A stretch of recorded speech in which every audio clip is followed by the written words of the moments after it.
Okay. I think we can go ahead and get started. So, hi everybody. Thank you for joining us for SCIL Works 2025, Building Connections, Formal and Informal Approaches to Integrating Library Instruction Throughout Campus. My name is Ariana. I'm the current SCIL Chair for the 2024 to 2025 year. I'm also the Head of Learning, Research, and Engagement at Cal State Los Angeles. So we're thrilled to have you join our virtual half-day conference and hear from all the wonderful presenters we have today. A big thank you to the SCIL Works Planning Committee for all their efforts in helping to organize this free professional development opportunity for us all. We have the SCIL Board and SCIL Works Planning Committee up on the screen. So a few housekeeping items before we begin. SCIL stands for Southern California Instruction Librarians, and we're an interest group of CARL. If you're interested in joining future programming, planning committees, the board, we are going to be hosting elections soon. You can join SCIL and select, or join CARL and select SCIL as an interest group. CARL is $40 to join, but participation in the interest group is free. I'm going to share some links in the chat. So that's a link to sign up for CARL, and then another link to join our listserv. And if you have any questions about serving on the board or volunteering, let us know. Also, as a participant of this conference, you agree to follow Carl's code of conduct. So if anybody says something that makes you uncomfortable, please reach out to any board member and we can address the situation. Carl also has a form. Sorry, I'm trying to multitask. This is harder than it seems. To report a code of conduct violation. So I've shared all the links in the chat there. We did want to share a land acknowledgement. So let me get this link ready. Our land use acknowledgement is we acknowledge that this virtual conference is taking place primarily throughout the unceded territory of California, home to nearly 200 tribal nations. As we begin this event, we acknowledge and honor the original inhabitants of our various regions. We intend this as one of many steps towards working with Native communities to secure meaningful partnership and inclusion in the stewardship and protection of their cultural resources and homelands. Please take a moment to honor these ancestral grounds that we are collectively gathered upon and support the resilience and strength that all Indigenous people have shown worldwide. I'm going to drop a link to the native land map. So we invite you to post the names of the tribes who are the traditional land stewards and caretakers of your location in the Zoom chat if you would like. I will pause and let folks look at the map and submit their responses.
Okay, thank you all for participating. Please feel free to continue to add your responses to the chat.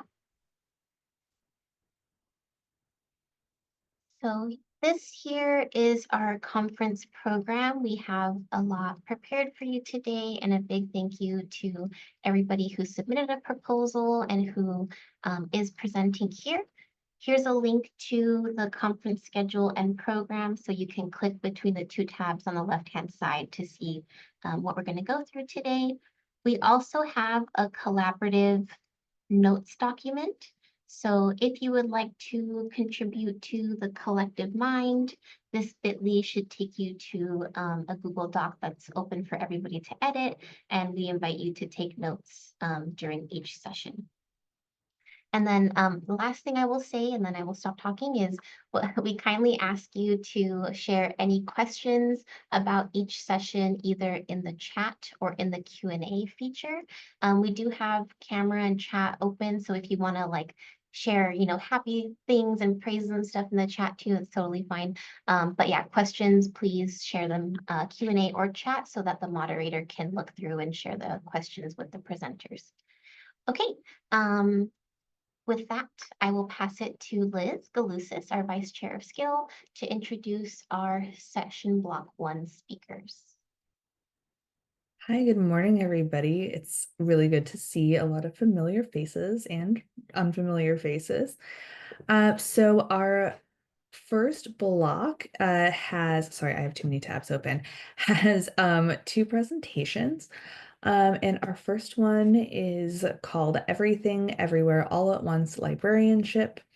And our presenters are Kristen Peace, who's the Social Sciences and Data Literacy Librarian at Occidental College, and Samantha Hilton, who's the first year transfer and student success librarian, also at Occidental College. So please welcome Kristen and Samantha, and I will hand it over to you. Thank you, and good morning, everybody. Good morning. Are my slides shared? All right, yay. Good morning and happy Friday.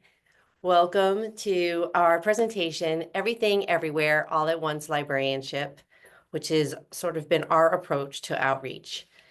I am Kristen Peace, the Social Sciences. Is it going? I want to make sure that's, there I am. I'm Kristen Peace, the Social Sciences and Data Literacy Librarian. I'm also relatively new to Occidental. I started last May here. And I'm Samantha Hilton. You can call me Samantha or Sam. I'm the first year transfer and student success librarian here at Occidental, and I utilize the SHE series. Now that you know a little bit about us, or at least who we are, I want to take a few moments to introduce Occidental College, or as we lovingly call it, Oxy. Oxy is a primarily residential small liberal arts college in Los Angeles. Those of you familiar with the area know that rather than one cohesive city, the magic of LA is that it is linked together neighborhoods. We are nestled in Northeast Los Angeles in the Eagle Rock neighborhood. Oxy is primarily residential. Most students live on campus, and an increasing number of students choose every year to live on campus. And I keep that in the foreground of all programming that I plan at Oxy. I leave at the end of every day and go home, but the students don't. And I keep in mind that this is their home. So any outreach or any programming that we do has to work for them more than it works for us. Our integrated strategic plan here is called the Occidental Promise. One of the key elements of it highlights the urban liberal arts experience that we say is unique to us. Getting students connected to the community and to Los Angeles is a huge focus at every level of our institution, and we keep that in mind when we plan outreach here. If you saw the title of our presentation and freaked out because you're like, we can't be everything everywhere all at once, don't worry. We are a small staff. We are a small but mighty team here at the Oxy Library. All of our outreach is facilitated kind of through the teaching, learning, and research support team, which Kristen and I are 2 out of 5, but we couldn't do any of it without the rest of the library staff stepping up and helping us with what we can do. So I bet most of your places are bigger than us. This approach can work for any size institution. But before we get into talking a lot about what our approach is, we wanted to hear from everybody this morning. And so if you don't mind, you can use your phone and scan that QR code, or you can open up a tab to slido.com and put in that code there.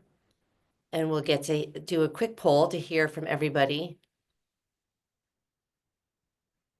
I'll give everyone a second to get the QR code, but the QR code will be on the next slide as well if you miss it.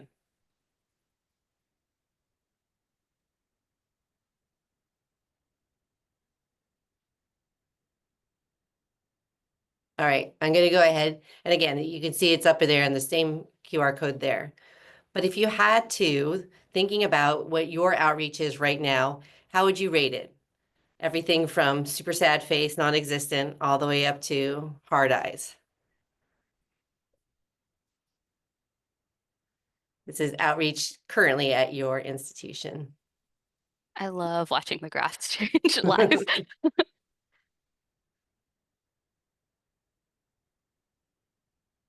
Okay, can see people feels coming. good. I like it. I like that. This doesn't surprise me at all, considering who the audience of this conference is. That I thought we would definitely skew to all of us are trying and to do everything that we can. Give it a few seconds just to see if anyone is chiming in. But yeah, this is great. And I think this is, like Sam said, really indicative of how we probably all feel thinking about outreach, is that we like what we're doing, but there could be more perhaps. And so one of the ways that we approached it here at Occidental, or Oxy, let me just make sure. Oops, there I am. When we started, we really wanted to have a pretty clear focus of what we meant by outreach.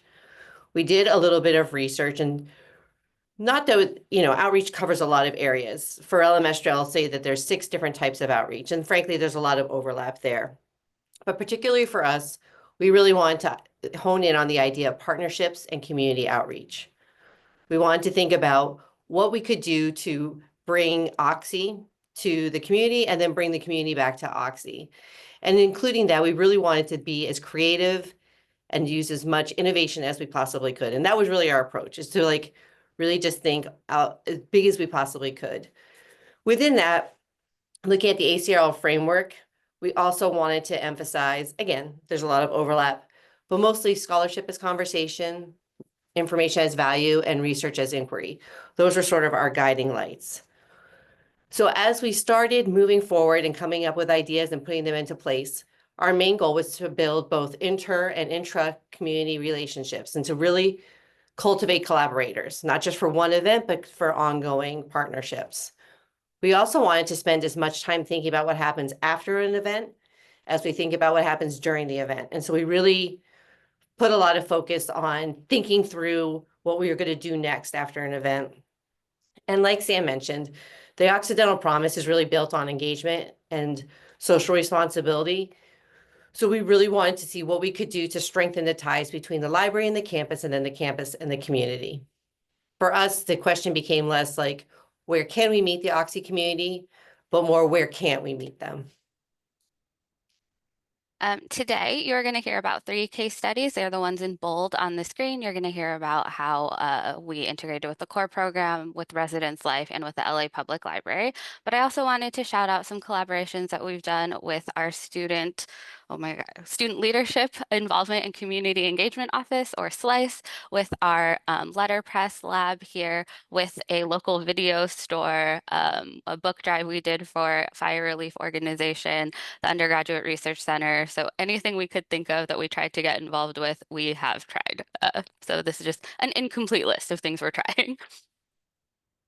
The first case study we want to talk to you about is our partnership with the LA Public Library. This started very selfishly by us wanting to get more resources available to the Oxy students. We are a small liberal arts school, and the LA Public Library has a lot of resources that we don't have. So we wanted to give more to our students. And we pretty quickly ran into a problem, which you may have run into on your own campuses, which is that students on campus can't use their campus address to get an LAPL card, the full access card, because the LAPL system doesn't recognize group addresses. So frankly, the first step was I reached out and called our public library local branch, and we talked. And from that conversation, we came up with a solution, which is that at that local branch, they were going to accept Oxy IDs as a form of address. And then that became a larger conversation about, well, what can we do to sort of build up people using the library, with the idea that we really wanted to encourage not just our students and our community on campus to be Oxy library users, but we wanted them to be library for life users. And so we ended up doing in the fall, last fall, about September, we set up a card drive in our library lobby where we had the LAPL librarians, the adult librarians, come on campus, And we had 165 students, staff, and faculty sign up for cards during this 2-hour event in our lobby. It was helped in large part because LAPL has fantastic swag. Everyone should know they have the best. And during that event, we had the students come and they pre-registered to get their cards. In fact, it was students and staff and faculty. We had all the mix come in, and then they would go to the Eagle Rock branch to get their card. And while that was great, we kept talking with LAPL, the branch, and when we had them come back in this spring, which was actually just yesterday, we had them come. It was going to be in the main quad, but it ended up being in our lobby again because of the rain. They actually were able to bring their computer to hand out cards to students. So the students would pre-register and then walk away with cards. And we had 63 students and staff come by yesterday and walked out of the library with their LAPL cards, which was a win-win. It helps the LAPL, but it also helps us because now my students have those resources and they sort of get to practice using them. And in fact, we had great feedback from the adult librarian who said that Oxy students have actually gone to her library for research consultations in addition to the work they did with us. So this is very much just the start of an ongoing collaboration with the Eagle Rock branch. They've loved coming to campus, and frankly, it's been great for our campus as well. Next, I'm going to talk about something that might feel a little bit more traditional or opening a can of worms in a room of instructional librarians, but let's talk about embedded librarianship really quickly. So the core program at Oxy is what we call our general education program. Um, when I first started here at Oxy 3 years ago, the way I approached trying to get library workshops into core was to go around to all of the different faculty and basically beg them to give me a class session. This is all things that we're familiar with. The cold email, the hi, I'm really nice, I'm really qualified, I'm really good at teaching, please let me in. And at least at that time, it didn't work for me. That first spring I started, I only taught 7 instructional sessions, and there are 32 first-year seminar classes. So here at Oxy, we are really lucky with our first-year seminar. It is required, and all students are required to take 2 4-credit first-year seminar classes. They have to take one in the fall, and they have to take one in the spring. Knowing that this is crucial to part of our core program and our general ed requirements, when I first got here, I leveraged my job title to get myself in more meetings. What this means is I went around, actually first I did a quick Google search, site search Oxy at everyone's job titles, and I found out that I'm the only person on this campus who has first year in their job title. So when I went around to meet different programs, I was like, hey, I am the only first year specialist on this campus. You should really let me on core steering committee, or you should really make sure I'm part of the first year seminar advisory board, or I should really be part of the student affairs program that talks about first year events. And that worked for me 3 years ago.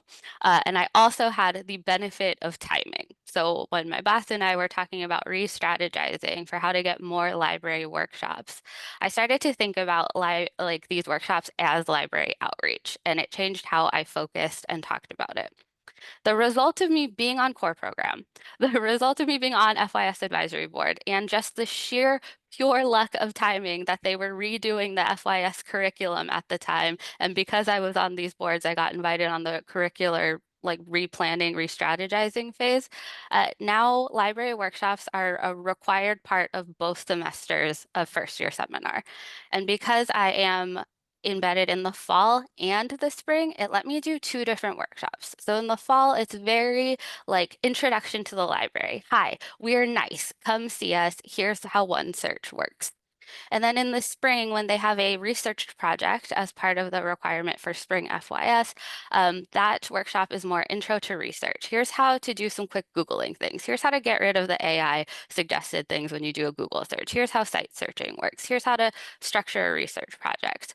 And this function has worked really well for us.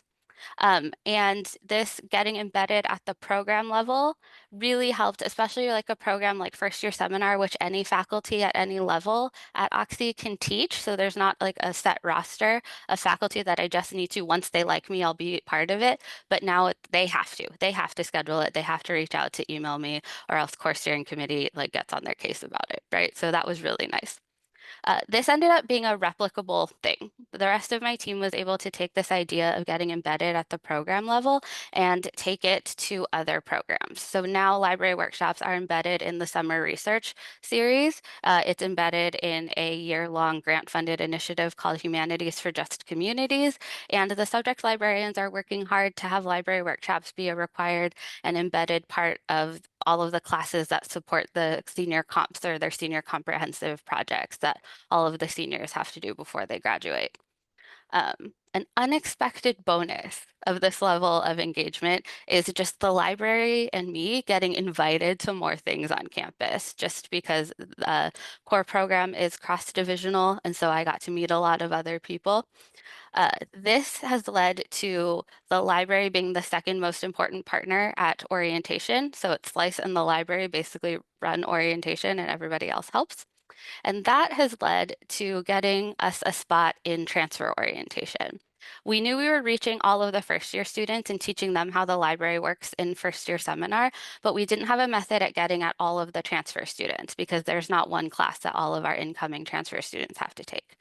They do, however, have to do orientation. So now there's an hour-long session where all of the transfer students come to the library and I do a, here, you probably know how to do research at your old institution, or maybe you have a favorite database. Here's how to access it at Oxy. Here are your subject librarians. Here's how you can get a hold of us.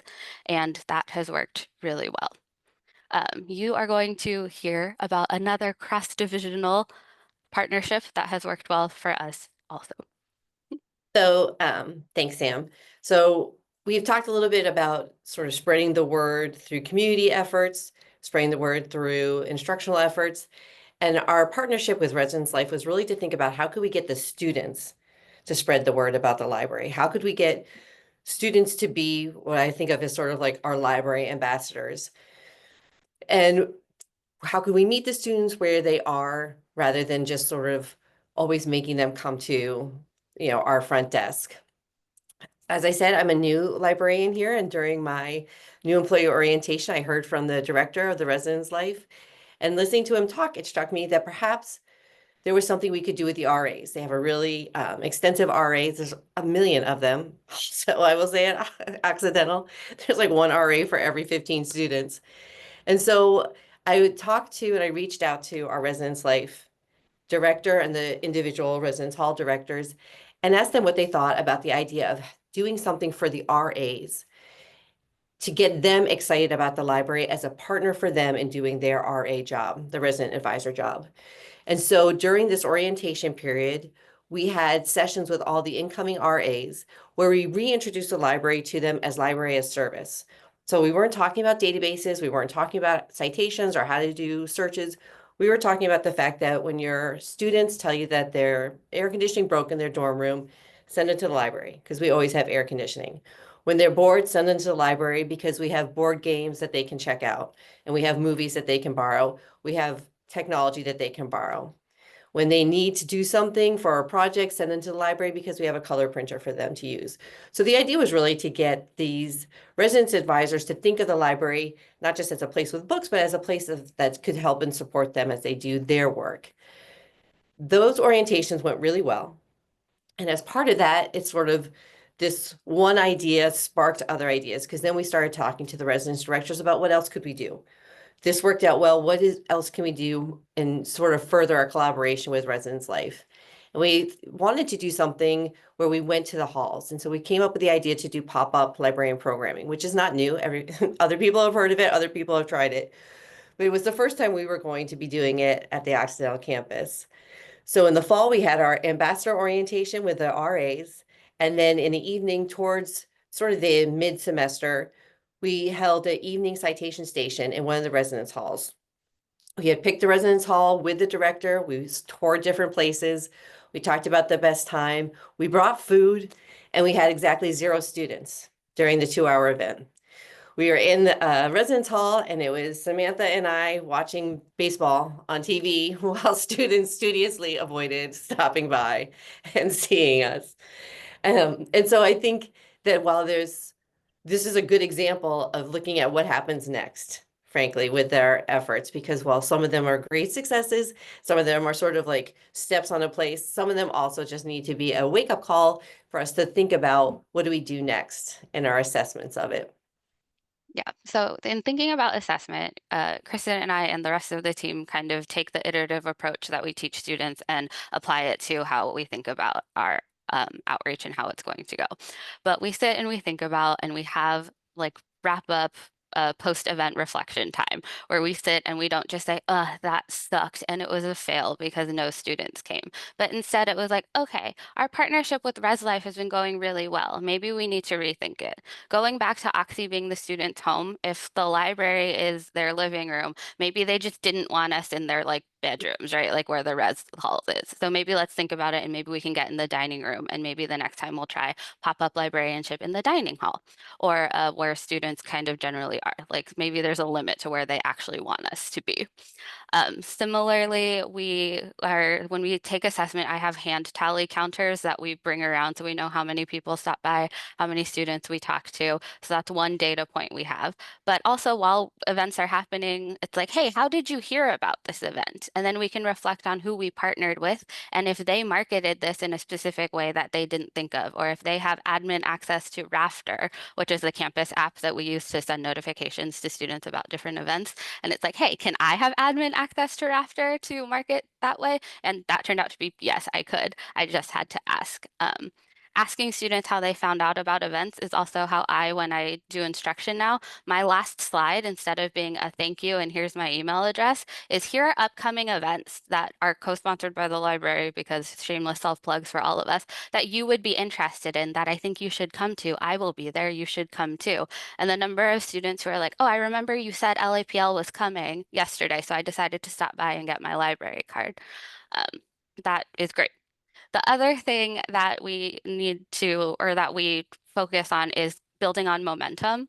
So if a partnership goes really well, like our Res Life training, then immediately getting into the room to be like, oh, what do we do next, while they still remember, while we're still on the high of how well it worked, is sort of the best way to start planning the next thing. It's also a good time because everybody knows different people on campus. So doing the post-event wrap-ups was like, this was great. How can it be better next time? Or did you think of anyone that should have been there that maybe I didn't think about? And then just like pooling collective brain energy to see, okay, who can we get? Who's going to be the best person to ask this department if they can come, and doing stuff like that. So again, to wrap up, we just think of, okay, we want to be and probably can be everything, everywhere, all at once, but maybe the students don't want us everywhere or all the time. Maybe they need a break. Maybe we haven't utilized the best time of day to reach them, or haven't found the best marketing strategy or whatever. I also ask students or try to take assessment, like low-key assessment at events, to be like, what are they really into? LAPL, really into the swag. So I'm like, okay, I gotta do better on the swag game. We gotta step this up. Do they like the spinny wheel of prizes? Those types of things, to be like, is food the draw? Is swag the draw? Is the fact that I told you about it in class the draw? And just taking a sense of what worked. And also just keep trying out ideas. I am slowly working on the admission office right now, because they do open house tours of every building on campus except the library. So I am pestering them to be like, what about us? So that's sort of the next one. And as we think about and make a list of things that we want to do in the future, and more partnerships that we can build. As one of our colleagues said, being everywhere and being everything all at once doesn't necessarily guarantee that we're going to be successful, but it does guarantee that we're going to have opportunities. And that's what we're really looking for, is to find more and more opportunities where we can insert the library in all different ways into the campus life. Yeah, I often say my outreach approach is to just, if I show up at enough things, I will be so familiar to face that I will wear them down to asking me a question eventually, if I just become part of their daily life. So now that we have shared a little bit and a few ideas and things that we have done on the Occidental campus, we'd love to hear other people's sort of dreams for collaborations that they have with their campuses and their institutions, or maybe things that worked out really well for you with outreach. So with that same Slido, so either on your phone or on the tab, if you opened one up, we'd love to hear people share their ideas or things that they were dreaming of.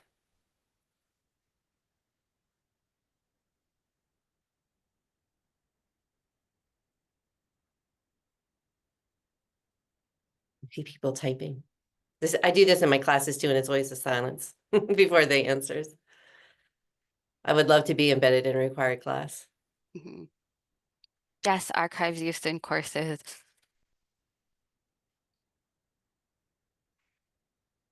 I bet the local library would be thrilled to have you.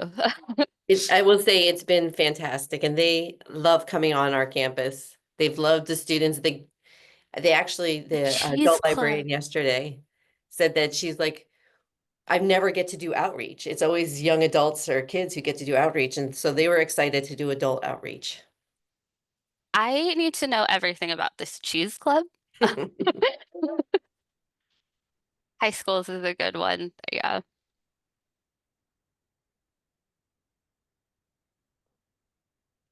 Yeah, tours. The fact that the library isn't like a substantial stop on tours here is a thing that I'm working on. I'm like, come on, we're actually the library. I'm writing down some of these ideas because I like them so much. Yeah.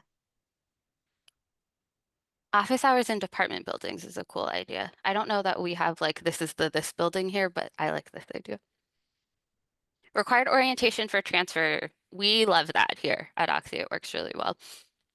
Silent book club is a good one too.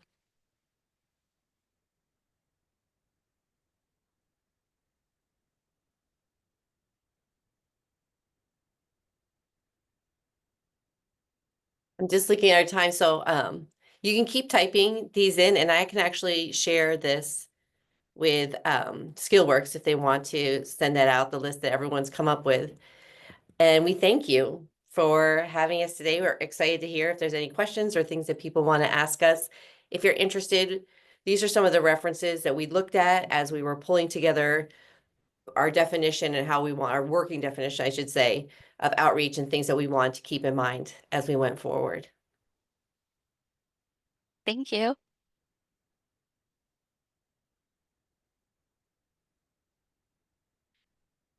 Sorry, thank you so much. Thank you so much. So I'll let you all handle your own Q&A if you want to, but I just want to say, yeah, if you have a question, you can put it in the chat. You can put it in the Q&A. You can raise your hand, your virtual hand. So I'll just be quiet now, but Yo Triumphe, who said go Tigers in the chat. oh, here's one question. Can you see the Yes. chat, y'all? It's hard to see because I'm on my I'm gonna slides, but yeah. I'll just read it out loud so Okay. everyone can hear it, which is so the question from Christine, and it says, what would you suggest pertaining to starting outreach from the ground up? We do orientations and presentations with the beginning English classes, freshmen, but not much beyond that. Well, that is a good question. One of the things that both Sam and I have worked to our benefit is pretending that we don't know what we don't know Yeah. and to just show up. That has worked to our benefit since we're both relatively new at the Accidental campus. And so, being able to say like, hey, I'm new here and this just occurred to me. Now that may not be your situation, but I think that same approach is just to find one area, one partner, and start from there. To ask somebody to coffee, whether it's like the disabilities office, which is somebody else that we've been working with a lot, like ask them to coffee and ask them what they would like to see from the library. And to sort of, instead of going out with ideas, to sort of be more taking in ideas from potential partners. That has definitely worked from us, is like the idea that there's a problem to solve and then ask other people how that could happen. Yeah, I can't underscore the value of, oh, what's this tabling fair that's going on? Can we be part of it? How did this happen?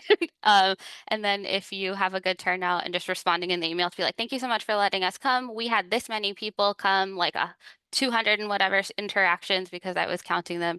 And then that lets you, oh my God, that's a lot. You should come to this next thing, or like to do all the things, just kind of play the, oh my God, what is this? Can I come? And then proof of concept of how it was successful has kind of been how I've been able to snowball partnerships here.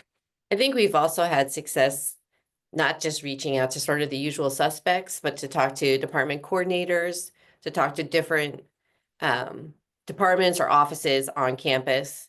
Students who are in charge of Yeah, clubs. these people who Yeah. perhaps have not been targeted already by the library and start with them. Mhm.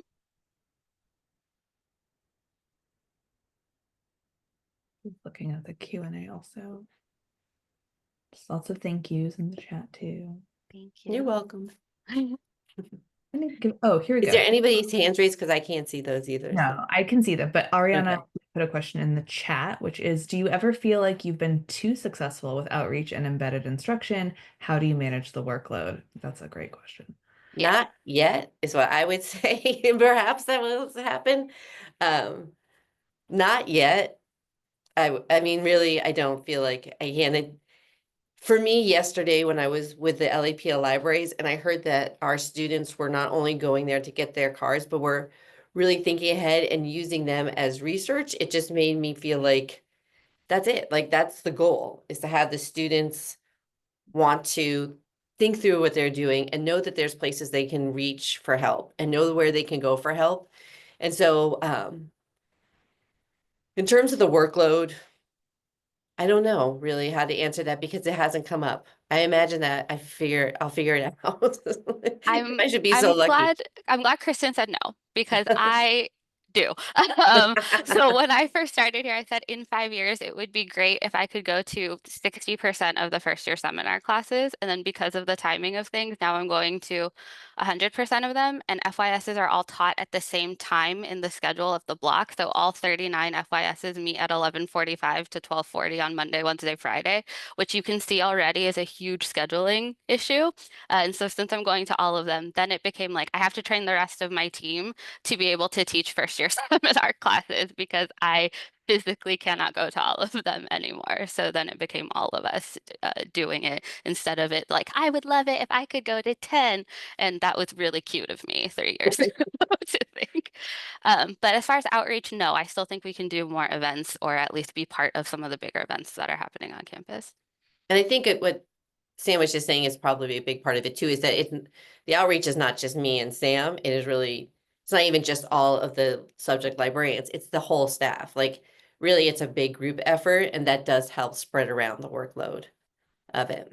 And then just really quickly, I know we're short on time, just to address Nick's question. Yes, Hi, so when Nick. we started here, the library kind of had the kind of a fractured relationship with the faculty and the rest of campus. So a lot of my team, I was the first person hired onto the team. So I've been here for 3 years, so we're all very new. And we had to do a lot of reparative work. But now they love us and we get invited to go places and to ask around. So that is another question that is another presentation. But yes, doing these types of things and showing up has really helped the library's reputation and relationship, and people start to think of us as partners now. Especially because some of our outreach efforts, and we were talking about it earlier, so I'll bring it up again, but the LAPL drive was open to staff. So we actually had like not just faculty, students, we had staff members coming to get their library cards, and we promoted it as it was for everybody on campus. We actually had staff members who came and said they changed their work schedule so that they'd be on campus that day to get their library card. So that has helped too, being sort of putting ourselves open to everybody. Amazing. I love that. Thank you so much, Kristen and Sam. I learned a lot. This will maybe feel weird, but I'm gonna unpin you and pin our next presenters. So I'll just introduce them. Actually, Ariana, if you could pin them, and then I'll just introduce them. So our next presentation is called Crafting Knowledge, Bridging Librarians and Discipline Faculty Through Creativity. And our presenters are Sarah Corona, who's the JDEI librarian at California State University, Long Beach, and Heather Steele-Gajewski, the university archivist, also from CSU Long Beach. So welcome. Hi, thank you. We're gonna set up our thing here. We're working together, so hopefully you can hear us. Give me 1 sec.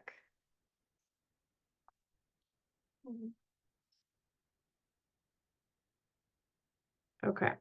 Everything good on the screen end? Yes. Okay.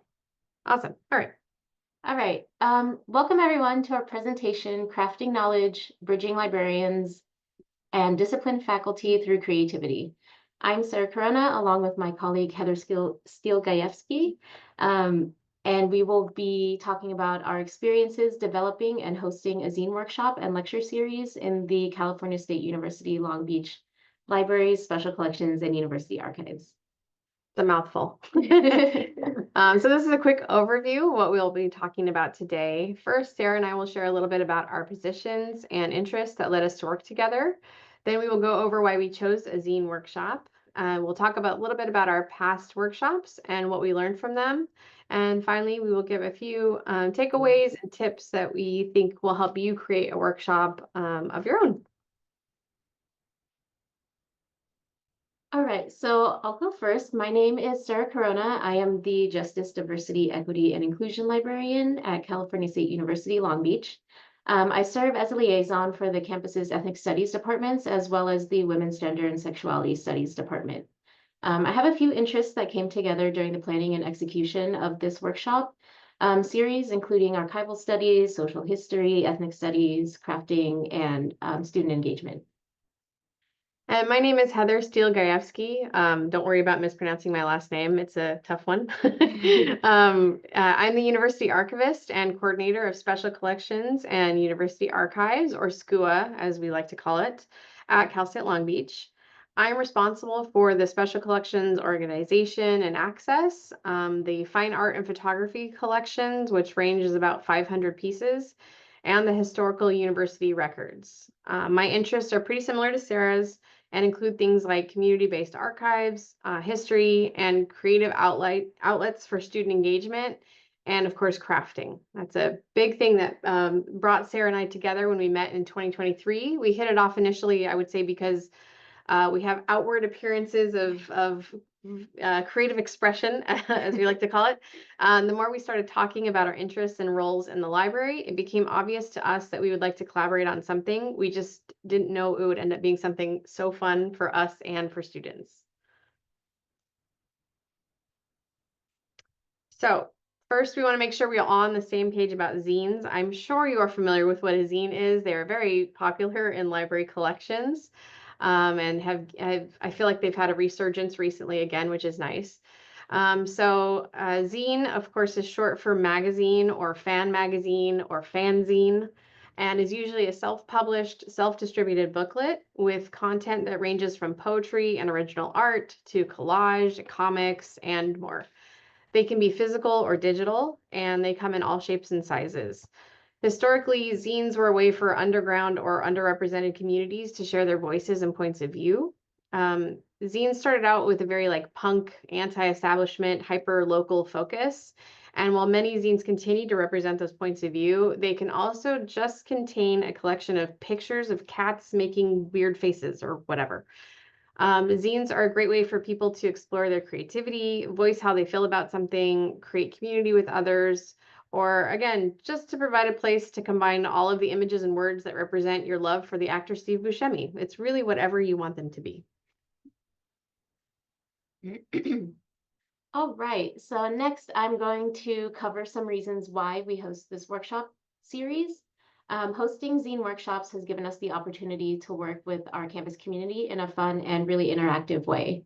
As you could probably tell from my introductions, Heather and I have a lot of overlapping interests, and these interests made it easy for this project to become a passion project of ours.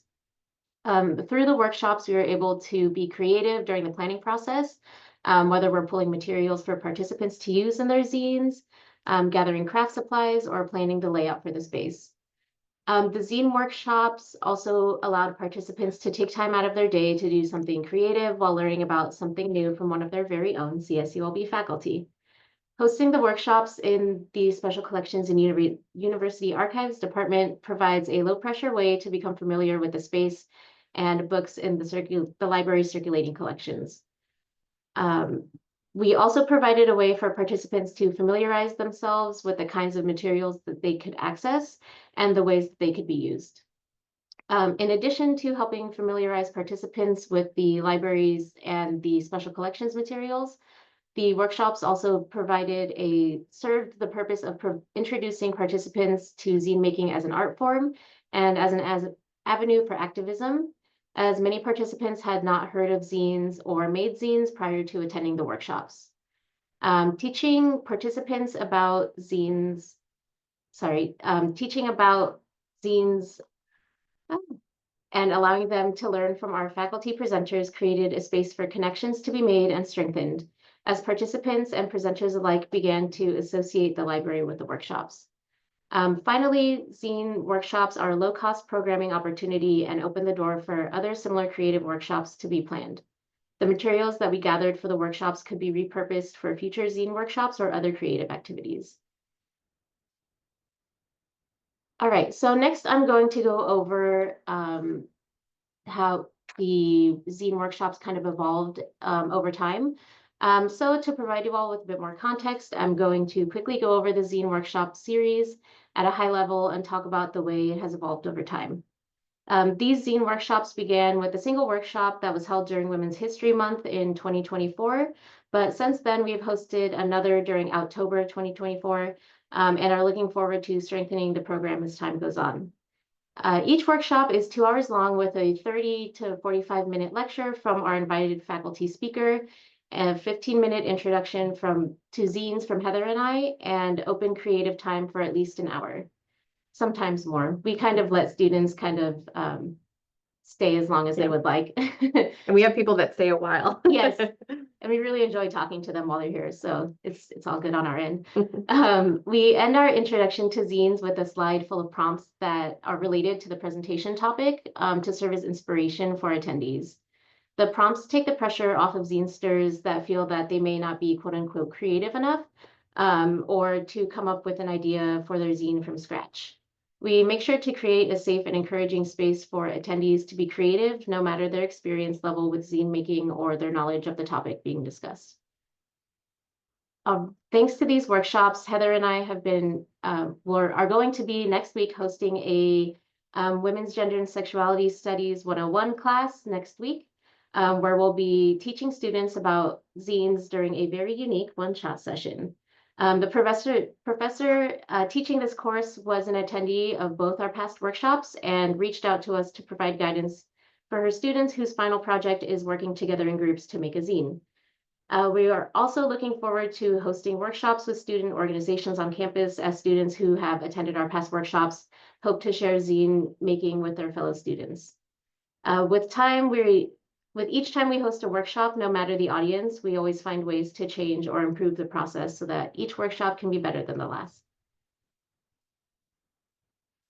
So in order to create the zines, of course, we had to gather some material for our zinesters. Our library administration gave us a budget of about $200 for zine making supplies.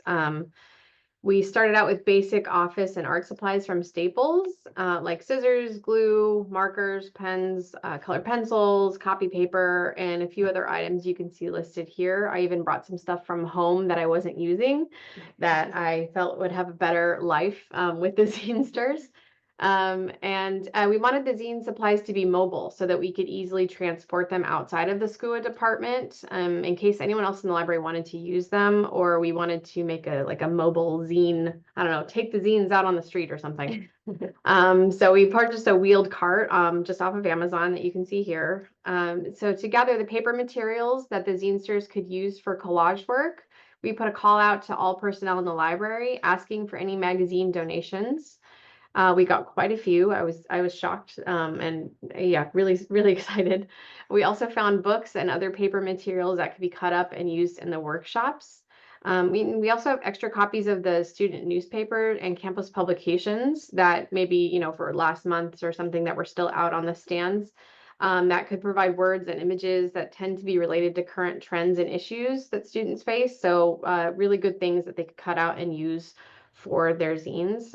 So we were able to create a pretty robust collection of material for not a lot of money. A lot of the office supplies we had lying around too, which was kind of nice. We just pulled out extra rulers and that long arm stapler though, that's a big one. That's a must buy. So why special collections in university archives? So that's my area, of course. The SCIL department is the space is perfect for our workshop, and the resources provide a unique opportunity to interact with special collections that students might otherwise never interact with. We have a reading room on the 3rd floor of the university library, and there's a projector and a screen and large tables and chairs for about 30 people. It's one of the larger collaborative spaces in our library, and while the furniture might be very outdated, like yeah, you'd think it's like archived furniture with how old some of our stuff is, it does provide a fun space for the event. Before the workshop, Sarah and I will go through the collections to pull material that we think might be informative or inspirational or just relevant to the theme of the event. We put those out on the tables for browsing. Sorry, we put those out on the tables for browsing during the workshop, and we do mention them in our brief overview of the department. And we'll also go through materials ahead of time to find images and text that we can scan and then print or photocopy that students can cut up and use in their zines. So they're actually using the archival material in their zines right away. We're thinking of actually offering a very small amount of things that they could photocopy in the workshop, because I do have a very small scanner that they could use. So it's a great way to encourage attendees to take interest in what kinds of materials they might be able to find in the archives. SCIL has also begun collecting the student zines. So whether they were made in our workshop or not, we say, please bring your zine back if you didn't finish it, or please, we can photocopy it right now and give you a copy, and then we'll keep a copy. Or maybe they can do it, or they can donate it after they're done and they can bring it back, which we have had happen. It's a very small collection of like less than 10 right now, but we're hoping to expand this collection effort into a community-based zine collection from our Cal State Long Beach community. The school departments can struggle to justify their space and resources, or at least our department definitely struggles to justify the space that we have. So I feel like this is a great way to highlight how relevant and valuable school can be to the community. All right, so now I'm going to talk about how we got the word out to everyone about our workshops. Outreach and advertisement was crucial to making sure that as many people as possible across campus heard about our events and got an idea of what to expect from the workshops. To give our flyers a kind of DIY or collage type aesthetic, I went through the digitized copies of our student newspaper that go back 50 or Yeah, it's 1949. Yeah. So went through the digitized copies of student newspaper to find words that would, match the words that we would want to use in our flyer. And so almost all the words in the flyer that you see to your left are screenshots from the PDFs. The flyers were both made using Canva, which makes using and moving all of the individual elements really easy. I'm sure you can tell there's a lot of different layers going on in all of these. So Canva really helps kind of visually see where all of the layers are going.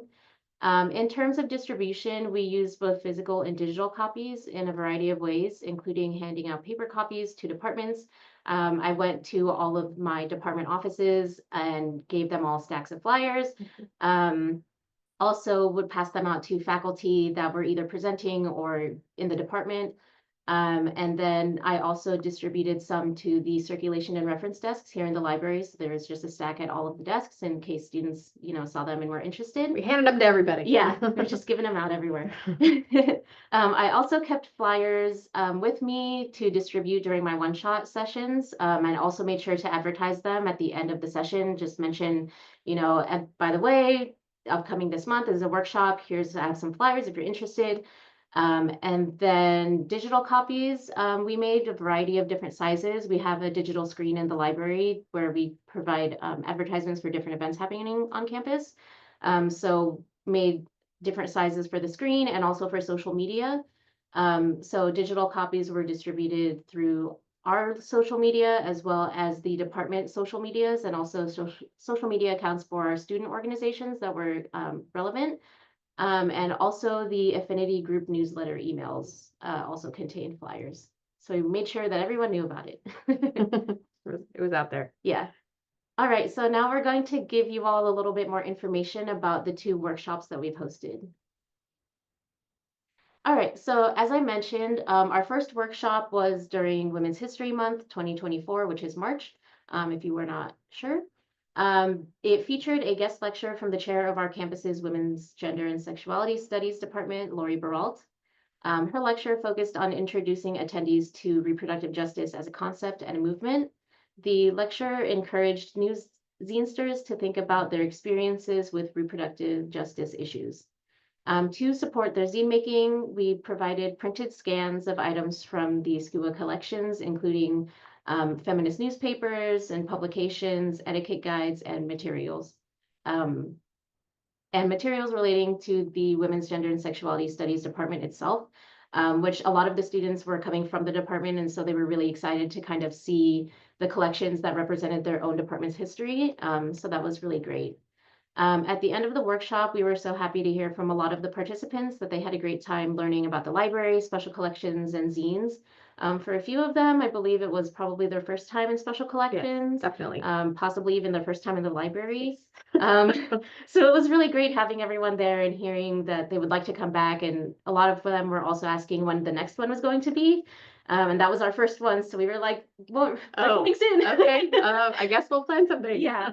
By the end of this workshop, we learned a lot about the logistical aspects of hosting a program like this, including the timing, of finding and confirming the speaker, because that kind of takes a long time to reach out to faculty and get them to confirm and respond and get their topic and everything.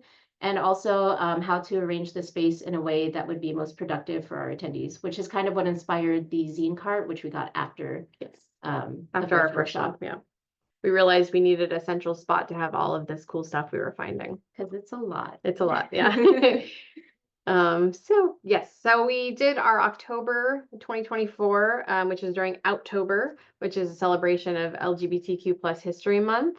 So this was our next one, and through Sarah's connections in the Women's Gender and Sexuality Studies Department, our guest speaker was Dr. Stacy Macias. Dr. Macias spoke on her time in Tongues, which is a queer women of color collective that, among other forms of activism, created and distributed zines. And we might end up, she might end up donating some of her zines to our department as well, which is kind of awesome to really start our faculty representation of our zine collection.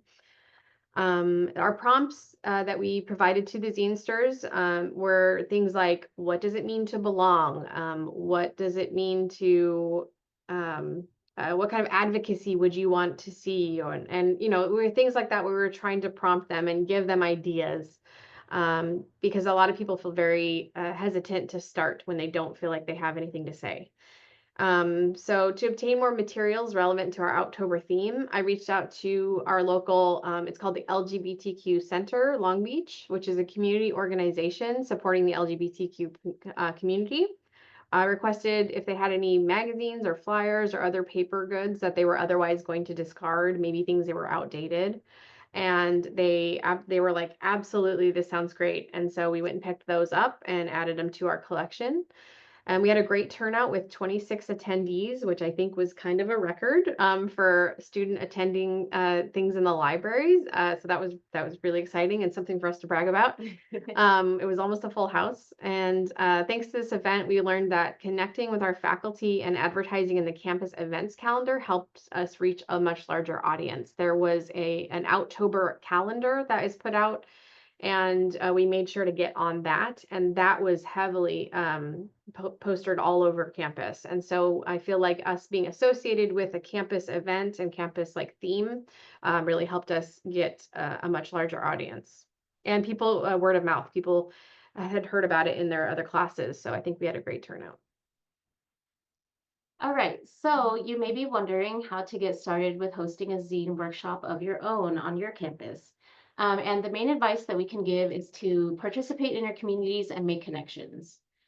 Through attending a cultural week of welcome for the queer and trans students on campus is where I initially met Dr. Baralt, who only one semester later became our first guest speaker.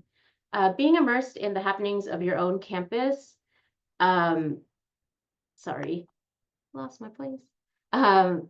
Being immersed in the happenings of your own campus can help make connections with potential speakers and future zinesters. Places to look include spaces on campus where faculty are highlighting their research, such as book talks, lecture series, or brown bag lunches. We also recommend special topics courses as a great place to find professors who are specialists in really interesting topics that you may want to include as the theme for your own workshop in the future. We also recommend looking outside your campus to your local community to find physical spaces where people are making or even selling zines or otherwise doing creative types of activities in person with other people.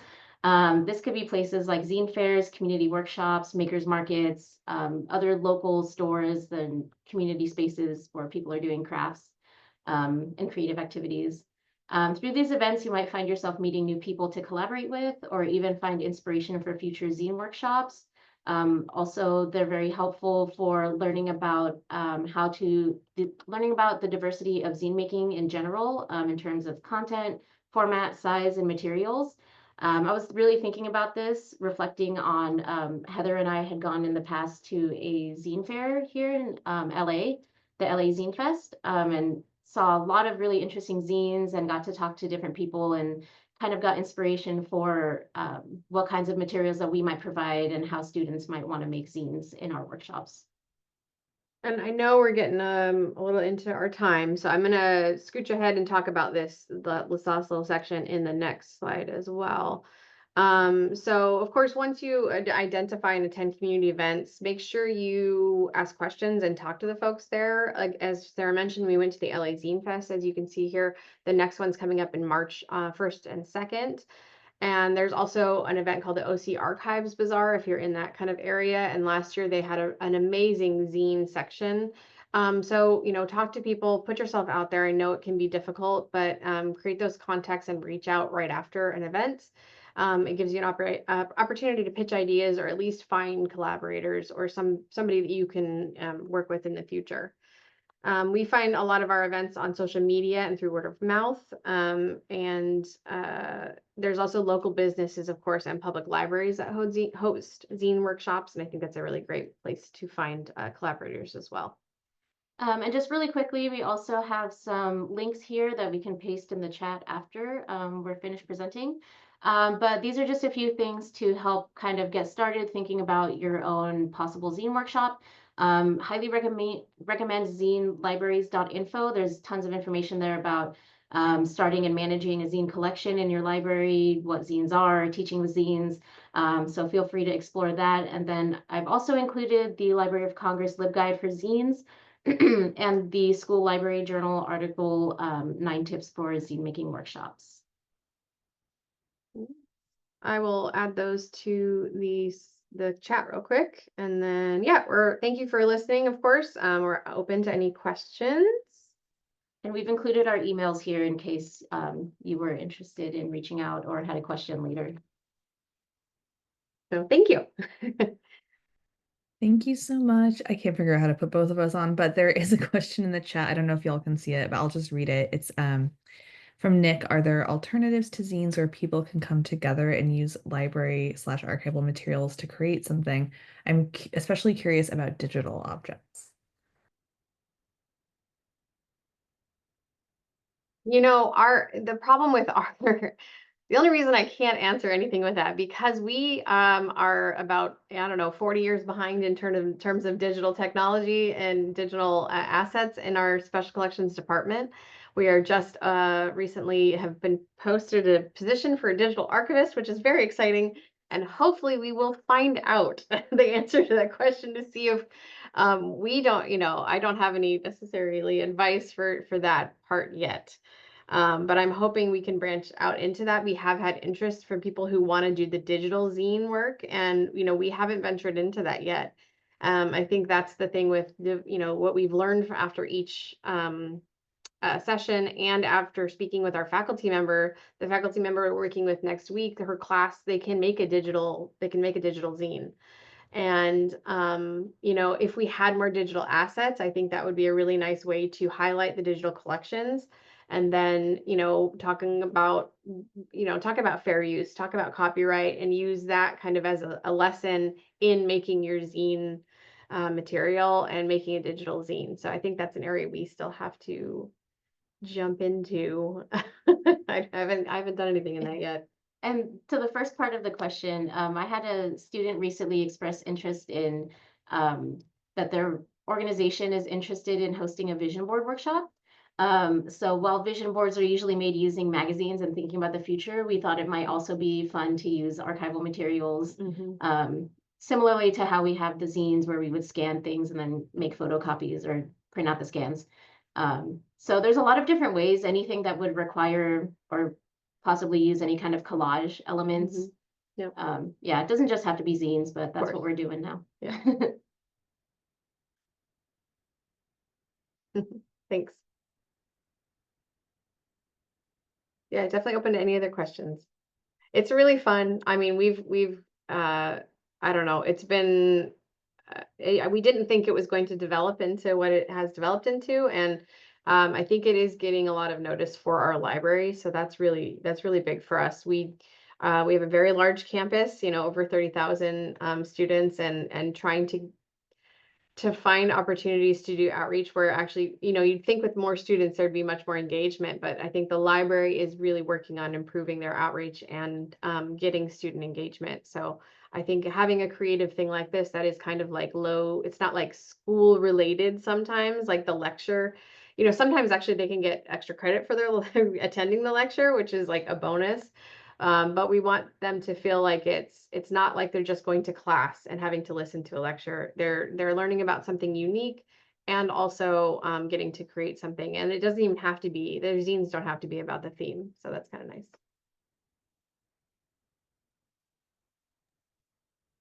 Awesome, thank you. And I also added the links to the shared notes document that you shared. Thank you for those.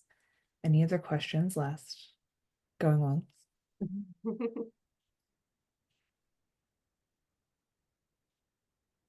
Thank you so much. I think so. Ariana, do you want to take us into the break? Okay. Yeah, thank So you. much, Sarah. Thank you, Heather. Sorry, go ahead. Okay. Yeah, thank you so much for that presentation. That was really, really engaging and really wonderful to see. So we have a break next. We'll see you all back here at 10:25, so you can either get more coffee, take a bio break. But yeah, we'll restart things at 10:25.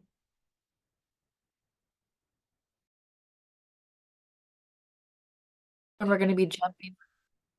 We'll be jumping right into the lightning talks. And first up, we have Out to Lunch, Making Connections Over Cheesecake and AI, which I love. And that's from Elisa Acosta. Okay. And we'll keep the questions at the end for the Q&A, okay? Lisa, are you ready to go? Sorry, I didn't turn my voice on. That's okay. This presentation addresses an instructional challenge that many librarians face. How can we integrate ChatGPT and generative AI into our first-year library instruction program? This is something that the LMU instruction librarians felt that we could no longer ignore, even though AI is controversial on our campus. LMU still does not have an AI policy. We thought that the rhetorical arts was the best course to integrate AI content, and this is why. It's a required first-year writing course. Library instruction is required. We teach about 100 classes per year, and we reach over 1,600, 1,800 students. Next step, what is the appropriate outreach approach? For that, I reflected on past successes. As a liaison librarian, these are some of my most successful relationship building approaches: socials, coffee talk, lunch, direct email. The new core curriculum started about 11 years ago. At that time, I was a library instruction coordinator, and here are some additional approaches that were critical to integrating library instruction throughout the campus. Committee service was essential. In the new core committees, my department chair and I wrote learning outcomes and course criteria for first-year seminars, rhetorical arts, and information literacy flag courses. While serving on the University Core Curriculum Committee, I reviewed and approved new course proposals that assessed information literacy outcomes. If you have a faculty development center, I highly recommend co-teaching information literacy workshops with faculty. Train the trainer methodology helps to spread out the labor. If you have the physical space, the library can host writing instructor training sessions, lunches, and orientations. We also took the director of the writing instructors out to lunch to the Cheesecake Factory about 12 years ago.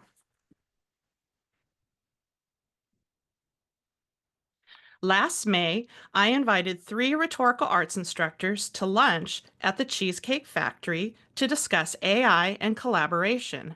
The 3 instructors chosen for the lunch were longtime instructors, innovative, interested, and chatty. As a liaison to this program, I interact with approximately 25 rhetorical arts instructors who all have different AI policies. The 7 instruction librarians were apprehensive about adding controversial content to a popular standardized lesson plan without input from the rhetorical arts program. Lunch was designated to be a listening session where we posed open-ended questions about AI and student use. During the lunch discussion, the rhetorical arts instructors suggested that the library instruction should focus more on the ethics of AI instead of teaching students how to use it. They wanted library instruction to foster discussions about the ethical implications of using AI in the classroom and to encourage critical thinking about its use.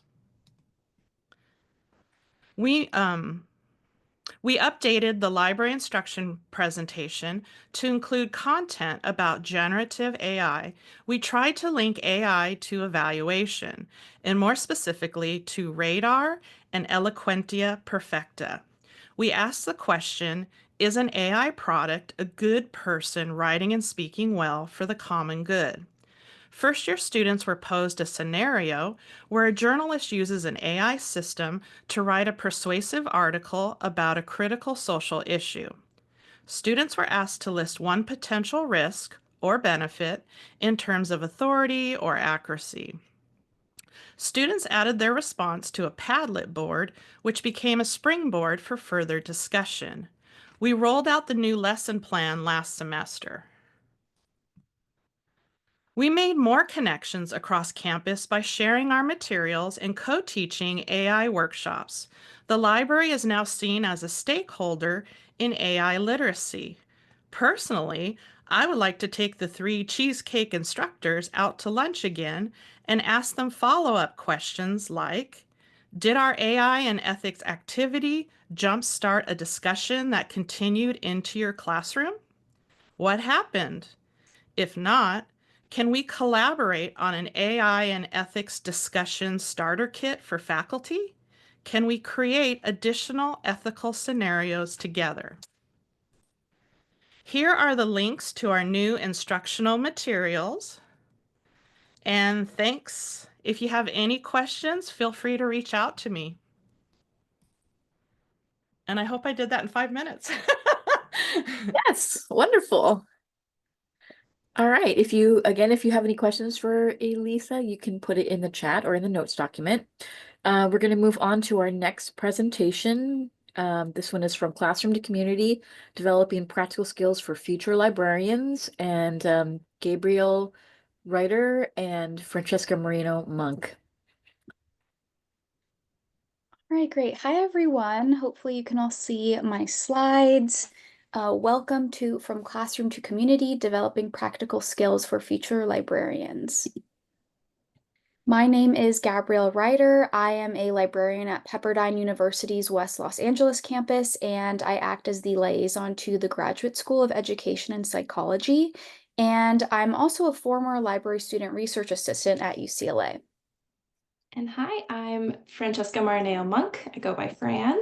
I'm a humanities and social sciences librarian. I liaise with the Department of Education and one of the coordinators for the library student research assistants at UCLA. So what are these LSRAs we keep talking about, and how has this program helped to prepare future librarians? So our library student research assistants, or LSRAs, are students, most of whom are current MLIS students at UCLA, whose staff are in-person and virtual research help desks. And here they provide reference and research support to our diverse UCLA community. And while this is the core responsibility for the position, we supplement this work with many opportunities for further professional development. Many of our LSRAs have aspired, like Gabby, to be instruction librarians. So we offer many ways for our students to engage in library instruction and network with folks involved in various aspects of teaching and learning at the library. First is through our collaboration with our teaching and learning team, who offer a quarter-long library instruction training program. It's optional, but almost all of our LSRAs decide to participate every year, and we do receive wonderful feedback from our students who do complete the training, especially since they do not receive anything like this through the MLIS program.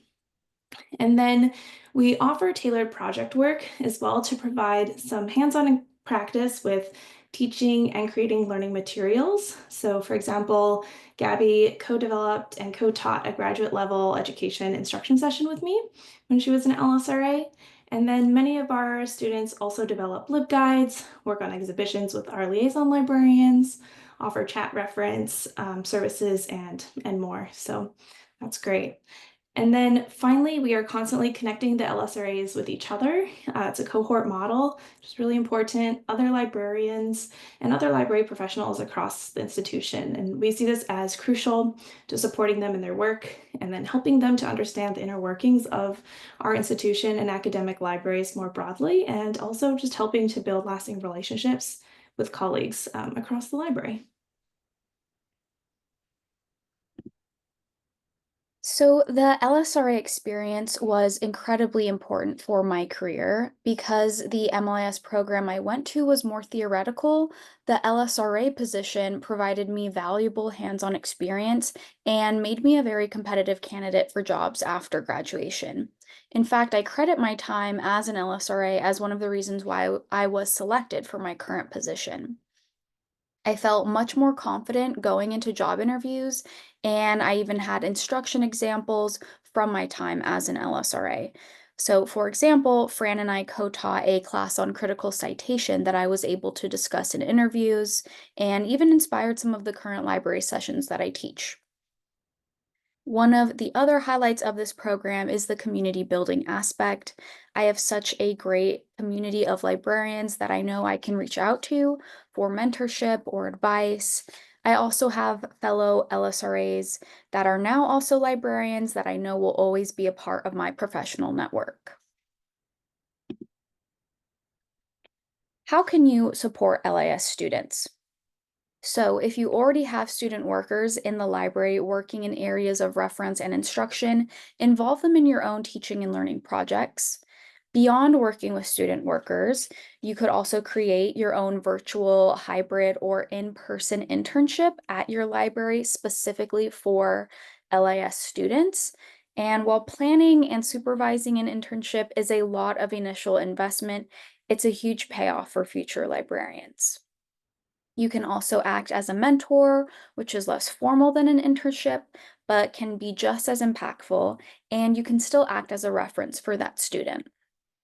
And finally, take initiative. So try reaching out to your own MLIS program to do an alumni talk or offer your assistance to local LIS programs or library associations. And here are some more resources about our LSRA program, as well as resources on internships and mentorship programs. Thank you.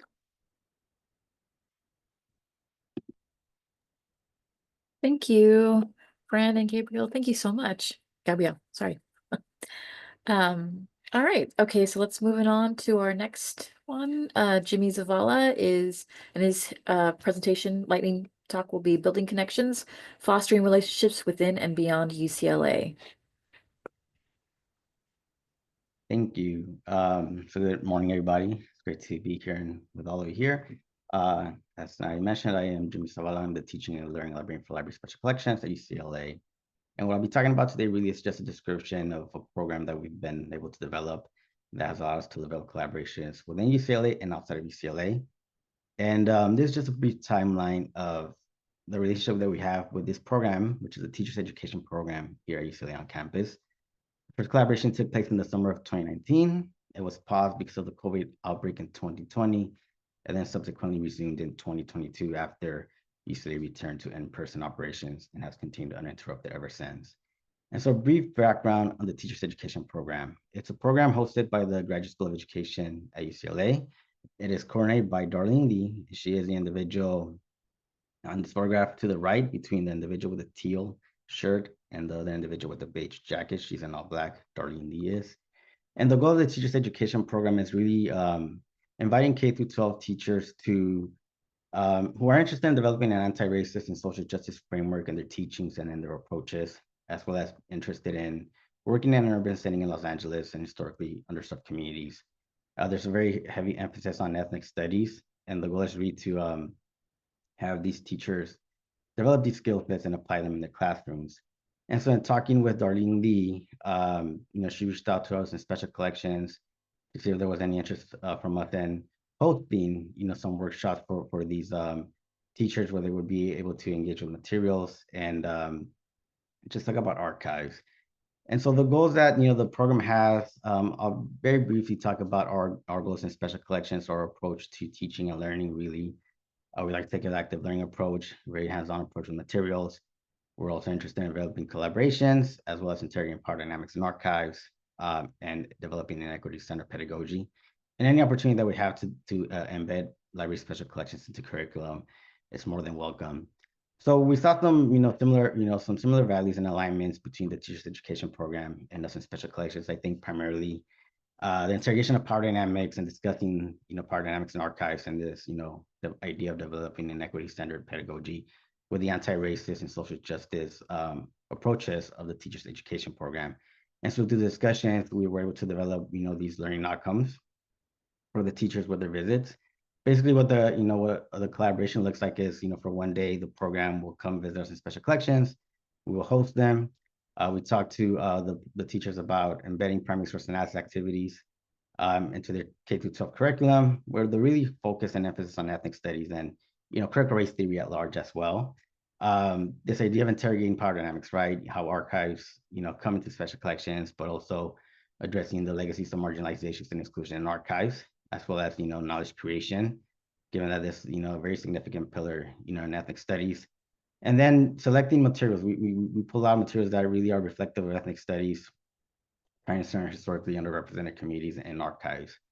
And so we'll walk through these, talking points with the teachers. We'll carry out a primary source analysis activity with them that they can utilize in their own classes, that they can incorporate in their own classes, in their own K-12 classes, and work with their students as well.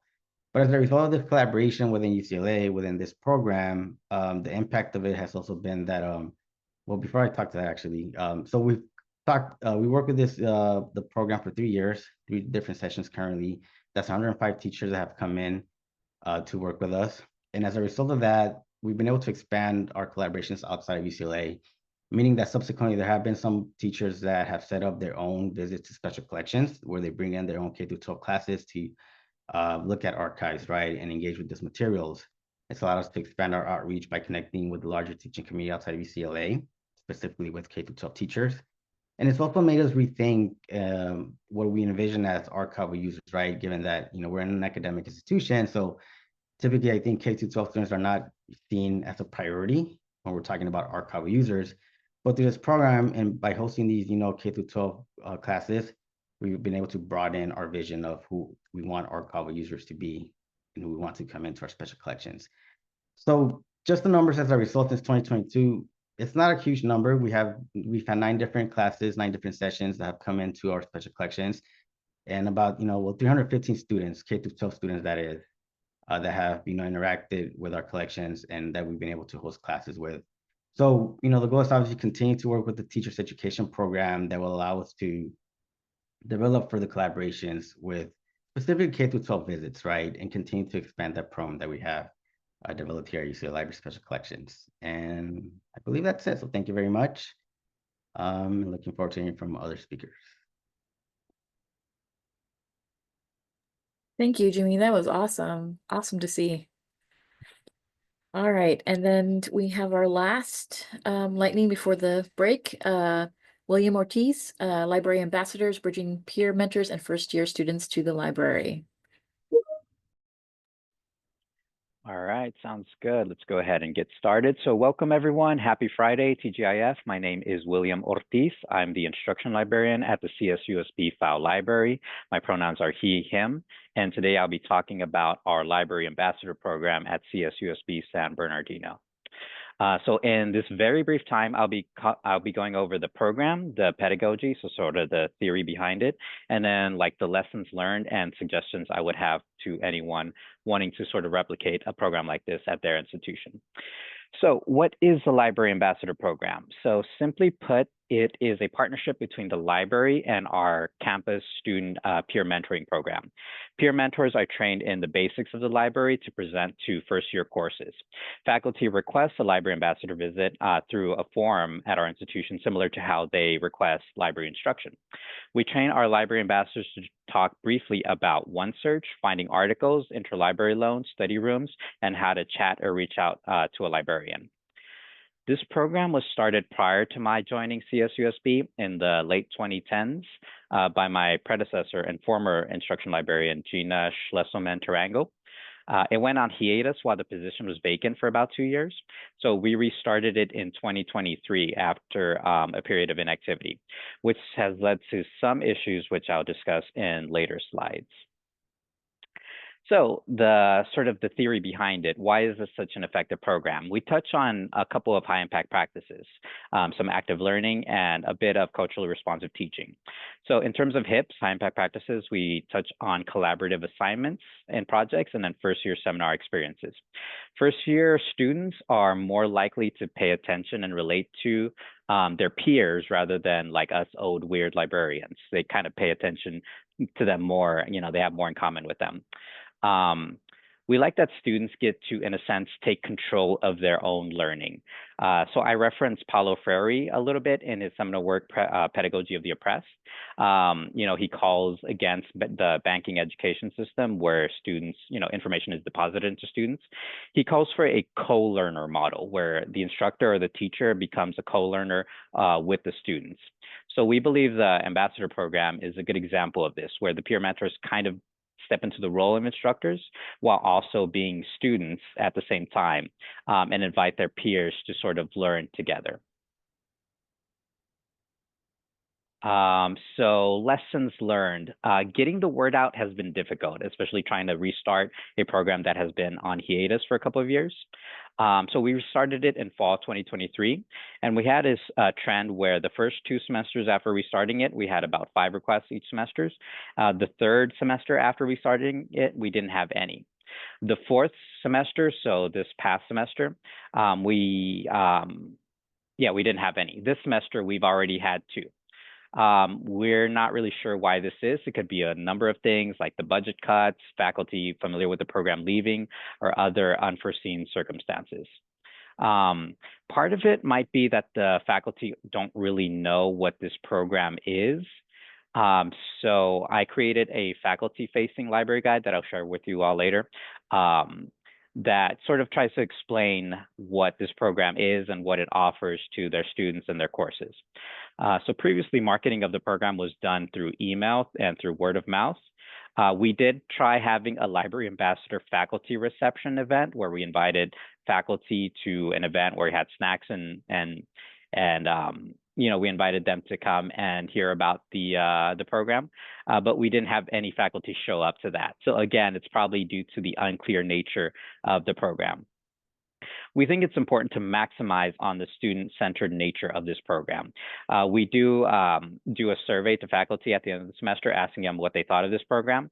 And faculty have mentioned that they really like that first-year students get to hear about research experience from their peers. So when our library ambassadors go out to present, not only do they talk about the library, but we encourage them to sort of individualize, like talk about themselves, you know, clubs they're in and experiences they've had in the library and experiences they've had with research. Because I think that goes a long way to sort of easing library anxiety among first-year students. One thing that my predecessor, Gina, ran into was that she would get feedback that professors ask advanced questions from the library ambassadors. And this is supposed to be like an introductory session.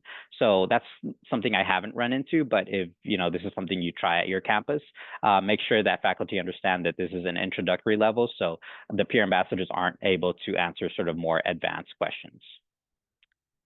And these are the library guides. There's a QR code if you want to scan it real quick, and there's also the link. So the one on the left is the guide for faculty, so talking about the program from the faculty point of view. And then the guide on the right is for students. So it has all the student presenting material, the script, the outline, and then instructions for them on how to facilitate the program. And I'll leave that up. I know I'm kind of over time now. And that is basically it. Thank you. Feel free to contact me. Sometimes I dress like a wizard. No, that was for Halloween. But there's my contact info. And here are some works cited. And that is it for me. So thank you. Thank you so much. Will you be sharing your slides by chance? Yes, I will. Okay, thank you. Because I'd like to read that article that you mentioned. So in the beginning. But yeah, so we're going to see about any questions. If anybody has any questions, please put it in the chat or in the notes document. There was a question which I was kind of curious about too, and yes, you did have it looks like you reached 125 teachers, but I was wondering anything that you've seen in the last couple of presentations that you might include in your outreach, especially coming from if you saw the presentation from Occidental with Samantha.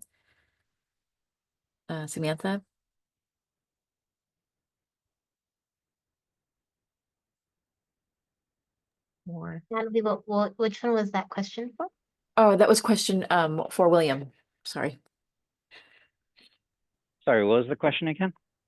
So because you said that you were trying different types of outreach. So anything that you've seen during some of the presentations today that you might consider for any different ways of outreach for this program? Yeah, I really like that first presentation in terms of going to the dorms. That's a cool idea we really haven't thought about because I know they mentioned library ambassadors, but it was a little bit different in their context. But I really like sort of embracing the library more like outside of just academic. For example, like a place to come study, a place to come use the computers, things like that. So that's one thing I kind of want to try is to explore that avenue of like student life. And really advertising it to students in that way. Okay. And then also too, it's Ariana just reminded me that right now it's going to be a break. We're going to be merging the break and the Q&A. So if anybody needs a break, you can please come back at 11:35. But if anybody else has a question, please put it in the chat or notes document. I also want to ask, like, do you have you highlighted some of the things that you do with the library ambassadors. So do you guys have a reference desk? Do you guys add them on the reference desk, or are they that kind of thing? Or do you guys do like kind of anything like that? Sorry. No, that's a great question. So right now it's strictly first year visits. Okay. So they put on the mantle of library ambassadors and they visit first year seminars. But we actually did have a talk about possibly having a physical space for them in the library, sort of like a mobile reference desk. There's been a push to sort of embrace neurodiversity and to help get rid of those invisible barriers for students to come into the library. So we've explored and we've talked about having the ambassadors be sort of like a point of contact for students to sort of help ease that sort of library anxiety and overcome, some of those invisible disabilities that some students have. So we are talking about like a mobile reference desk, having them somewhere like as a point of access in the entrances. But at the moment, they only visit first year courses and present. Okay, wonderful. And then anybody else have any other questions? I'm looking at the Q&A. Okay, we just may leave it at that, but if you have anything, I can jump back on and we'll meet back here by 11:35. Thanks so much. Thank you, William.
Okay, well, welcome back. Welcome to the third and final block of our presentations for SCIL Works 2025.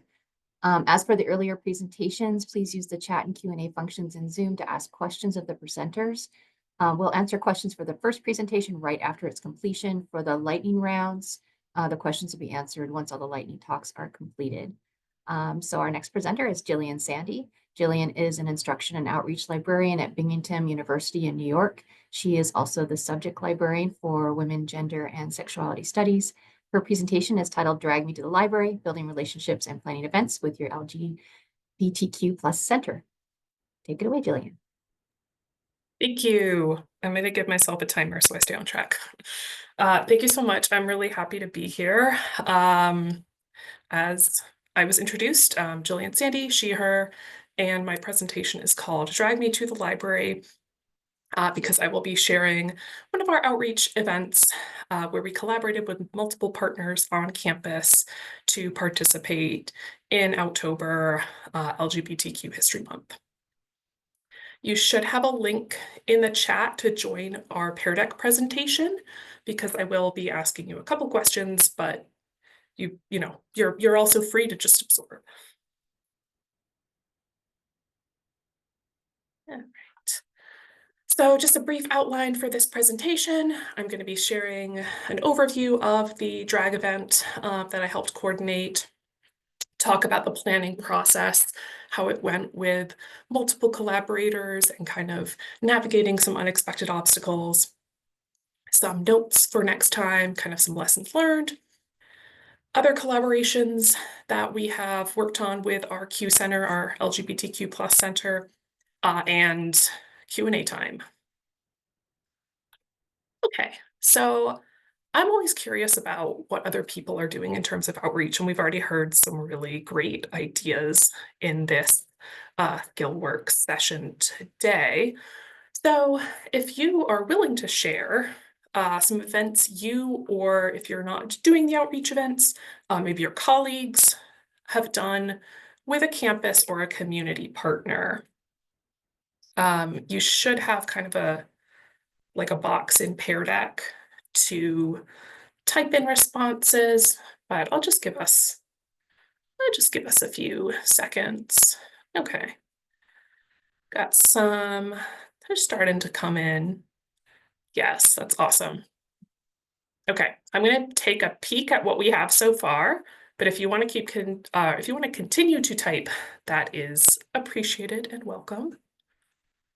Let's see what we got. Okay, yeah, zine workshop. Yeah, I really enjoyed our presentation earlier about zine workshops. Okay, working. Common reads. Okay, yes, absolutely. Fat Bear Week, amazing. Movie screenings. Okay. Reference consultations with student groups. Okay, that sounds cool. I'm gonna let you continue typing. Oh, student-led displays. I think I missed that one. I don't remember saying that one. Okay, fantastic. Thank you. Okay, that helps me. We are going to talk about an example of a collaboration with our Q Center and with some other campus departments. I called this event Sparkle and Scholars. It was kind of meant to be an academic library twist on a drag queen story hour. So we had our excellent drag queen, Samantha Vega. She came in her full drag ensemble, and rather than kind of reading a children's book or having kids in the audience, we aimed this at college students who are already here on our campus. And she read a book chapter from a book called Ambientes. Imitation of Selena was the chapter. And we had about, I would say, 20-30 minutes to do all the intros, to have Samantha read her chapter. And then we did lightning talks. There were 3 faculty members. We had 2 from the theater department and 1 from our women, gender, and sexuality studies area. They had about 10 minutes each, and all of this was followed by a question and answer time. I did prepare some example questions just in case we didn't get any audience participation, but we had a good amount of audience participation. Okay. One thing that came up a lot, I guess, when I was planning this event, it's a little bit non-traditional. It might not be the first thing that we're thinking about with a library event. So the why question was really important for this one. And since I am, among other things, the librarian for women, gender, and sexuality studies, it is part of my job to make our resources for LGBTQIA+ topics and students very visible and available on our campus community. This was part of October. I like to be able to have the libraries be somewhat involved with October. That's when we celebrate Pride Month on campus. And I think some other folks mentioned earlier as well that it is LGBTQ+ History Month during that month. When we are thinking about access to resources, there are some special considerations, some barriers that LGBTQIA+ students may experience.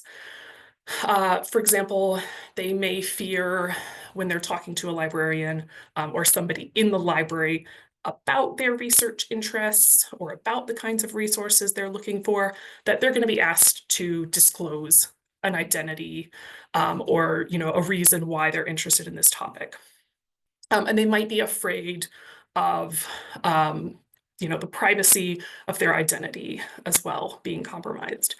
So I want to show students in really demonstrate that we are here to support them. We do not want them to have barriers to our research, resources, spaces, services. We're here to serve. This has had kind of mixed, I guess, mixed understanding of whether this, I guess, if administrators agree with the reasoning here. I'm trying to be tactful. So I'm curious. I left that as a poll, so you know you can be somewhat anonymous-ish. How supportive would you say your institution is of outreach events and programs? And I have kind of a range of very, very, very supportive. You kind of get what you want with like minimal justification, or kind of an extreme end where outreach work isn't really supported at all. I'm really curious. And this also helps me decide what we're going to spend the most time on as part of this presentation. So I'm going to look at our responses so far, but please feel free to keep replying. Okay. So far, we've got a mix, and we've got like quite a lot, almost, yeah, oh, well, now exactly half, it looks like, who are saying a bit in the middle. Sometimes we get resources, sometimes our efforts to get resources take a long road to get there. And then I would say it's almost, okay, but almost a quarter for the other responses of not particularly or not at all supported, and then extremely, actually, sorry, I forgot I put the not sure. So extremely, it's kind of a small percentage there in comparison. So we have a range of experiences here. Okay, I'm glad to hear that. I'm not the only one. So we'll spend some time talking about that. Want to briefly gloss over the planning process. This is a fairly big event, and most of the events I tend to do are smaller scale because there's less involvement, there's less risk. We can reach a lot of people through orientations and other outreach events. I have an image of the Queer Resources RAT card. So this is an information card that we give out. It has my information on the back if people want to research these topics. So the bonus to this event planning was that I was working with 3 other areas: our LGBTQ Center, the Women, Gender, and Sexuality Studies Department, and the Theater Department. So we were able to divide the work a little bit and draw on our different networks. The Q Center does a ton of events, so they were great with booking spaces. I didn't mention this, but this is super important. Ordering food with our campus catering system. They helped us with their marketing channels. They have a really popular Instagram and newsletter where they reach people. They also had worked with Samantha Vega, our drag queen, before, so that was an invaluable connection to have. Our WGSS, Women, Gender, and Sexuality Studies, and theater folks were our speakers at the event, and they were excellent. And then on the library's behalf, kind of the work that I was doing was a lot of the coordinating, a lot of the follow-up emails, and just saying, hey, checking in, making sure this is what we're doing. Drafted a marketing flyer. One of my colleagues was fantastic and came to the event with some books that she made available for people to check out. And I also worked with my student employee to come up with some recommended reads and resources, and there was a QR code for folks to scan for more information. Okay, so how did these things happen? You know, the kind of boring part of it is that we were doing meetings semi-regularly. I think those either in person or Zoom check-ins are super helpful to keep things on track, make sure we're all on the same page. We had so many emails and a couple of obstacles I'll share. Space was one of them. I really, really wanted to have this event in the library. At the time, we had renovation going on, and there wasn't a great programming space to do this. There was a reluctance to use some of the study spaces to have this event, so we kind of had to, like at the last minute, not quite the last minute, but later than I would have liked, pivot and find other spaces on campus. The other issue was funding. Like we talked about, some of the reasoning for why I'm doing this kind of outreach activity is well understood, and some of the reasons are not. So my administration did not want to put funding behind this, and I'll try to continue to be tactful. So I kind of had to work with some other areas on campus and apply for event funding that they provide, and they were fantastic to work with. But there were some surprises, and there was less overall support for this program than I hoped that there would be. How did the event actually go in spite of these challenges? So we had Samantha Vega's reading. She focused on that chapter that was about a drag bar in California in the 1990s. Lots of Latin experiences were in that chapter. Then we had our faculty lightning talks. In theater, one of our faculty talked about Taylor Mack and the Theater of the Ridiculous. This is Dara, our WGSS person. She talked about some recent LGBTQ plus legal developments at the time. Sadly, we would have a lot more to discuss on this topic at present, but we still had quite a lot to say at that point. And then ballroom culture, that was what our other theater person talked about. I'm excited because someone did check out a book. I felt bad, otherwise my colleague would have brought those books over for nothing. And all of our partners said they would participate again. We had, in terms of attendance, at least 40. It was hard to keep track because it ended up being, it was meant to be an hour and a half. I would say it ended up closer to being about 2 hours. And people were in and out, but our goal was 50, so we were pretty in line with that. It was a mix of students, staff, and faculty. Even though the event ran long, there were people who stayed. We had lots of questions during the Q&A, and I guess the only downside is the microphones we had were really terrible. But logistically, that's a thing we can plan for next time. This was my favorite piece of attendee feedback that we got. The person said, "We almost work together and see each other to bring in change and progress. One way to do that is to attend events like this that get people out of their comfort zones, but cause them to think about things and challenge their thinking. And then those people share what they learned with others." So I don't know, as far as I'm concerned, best event ever. But there are some things I would keep similar, some changes I would make for next time if we were to do something like this again. I think one reason this event worked so well is because I had established relationships and really trusted the partnerships and collaborations that I had with the folks that I worked with. Direct outreach was extremely effective. So I lost count of how many people I individually emailed about this event. And people showed up because they like to know, there's that connection. And I personally think you would enjoy this event.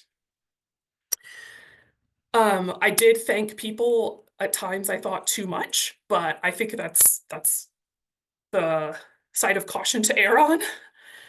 If you can thank individual people, particularly if they're giving you money, thank them all the time. Some changes that I might make. I would really like to try to hold this event again, but in library space. And I think, fingers crossed, I could make that happen this coming year. I want to get more feedback. I want to work on ways to get those kind of individual testimonies, like that feedback we got from the person who said it was kind of challenging their thinking. One thing that we talked about as a group of collaborators was to maybe have a theme. Maybe we are focused more on like the political or legal implications for drag or certain LGBTQ plus populations. I think that's something a lot of students are feeling challenged by, questioning, feeling a lot of uncertainty. So having that forum to talk about it could be useful. And then you may have similar programs like this on your campus, and I'm struggling to remember what it's called on our campus. But basically, a lot of the time, if we have a speaker come visit, during the day, they are working with classes or having workshops. And then in the evening, they are having their speaker event for kind of the larger community. So I think that might expand our impact a bit. All right. I don't think we talk about our learning opportunities in outreach enough. I thought I loved earlier that our Oxy people talked about some tabling that didn't go so well. And I have definitely had those kinds of events working with our Q Center and working with other folks on campus. So we did try to do a zine workshop last year. And we had some attendance, but we didn't have a huge amount. And I was hoping that we would also have some folks who maybe wanted to put their zine, like put a copy in kind of an informal collection or make a digital copy for our repository. But we didn't have a ton of people. I've done button making before. I'm not sure if y'all who do outreach experience this as well. That's not seen as particularly academic. And that's not something that I do a whole lot. I do still bust out the button maker when I can, but I don't get a huge amount of support to do those kinds of events. And we also did some October make and takes a couple years ago. That one was really hard because students were making these things on their own time, and I didn't get a lot of feedback. So I gave them like a QR code to scan and say, hey, did you like doing this craft or not? And I mean, I get it.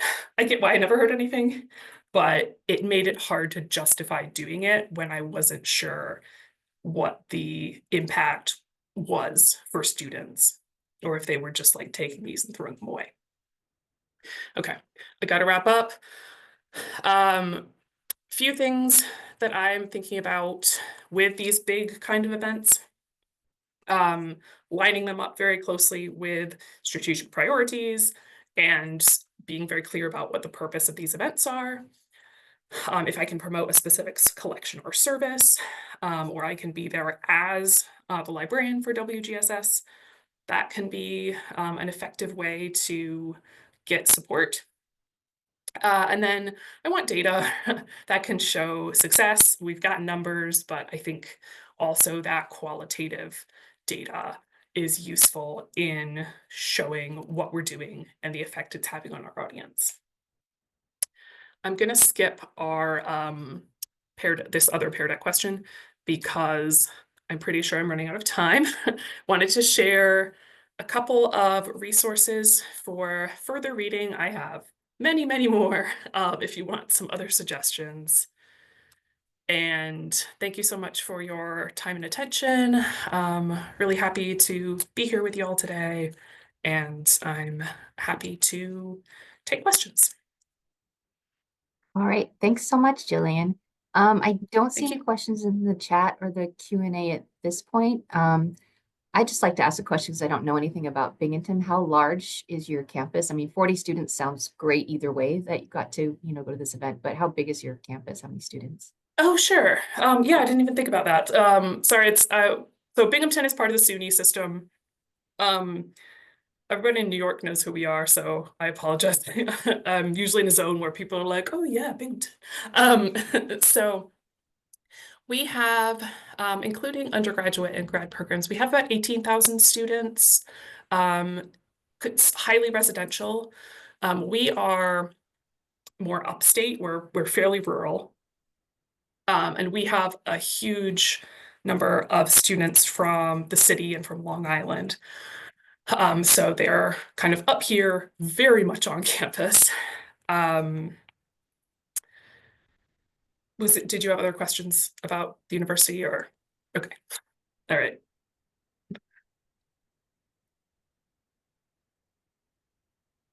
So we have a few more minutes. Any other questions?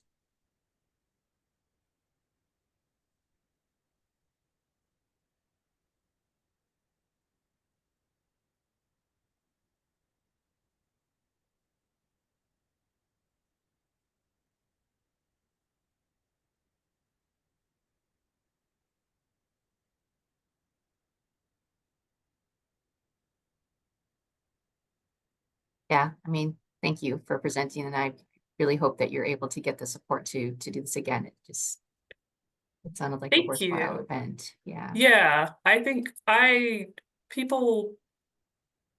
sometimes people forget, as an outreach librarian, I know so many people on this campus, so I can find a way to do it. All right. Is the next presenter okay to start a few minutes early, or do we want to hold off a bit? That would be Margaret. Yes, I'm okay to start early. There is Summer Upton, who is a reference librarian for education and educational technology and liaison to the School of Education and Human Sciences at the University of Alabama at Birmingham. Her topic today is supporting faculty and students as a new academic liaison librarian through personal relationship connections.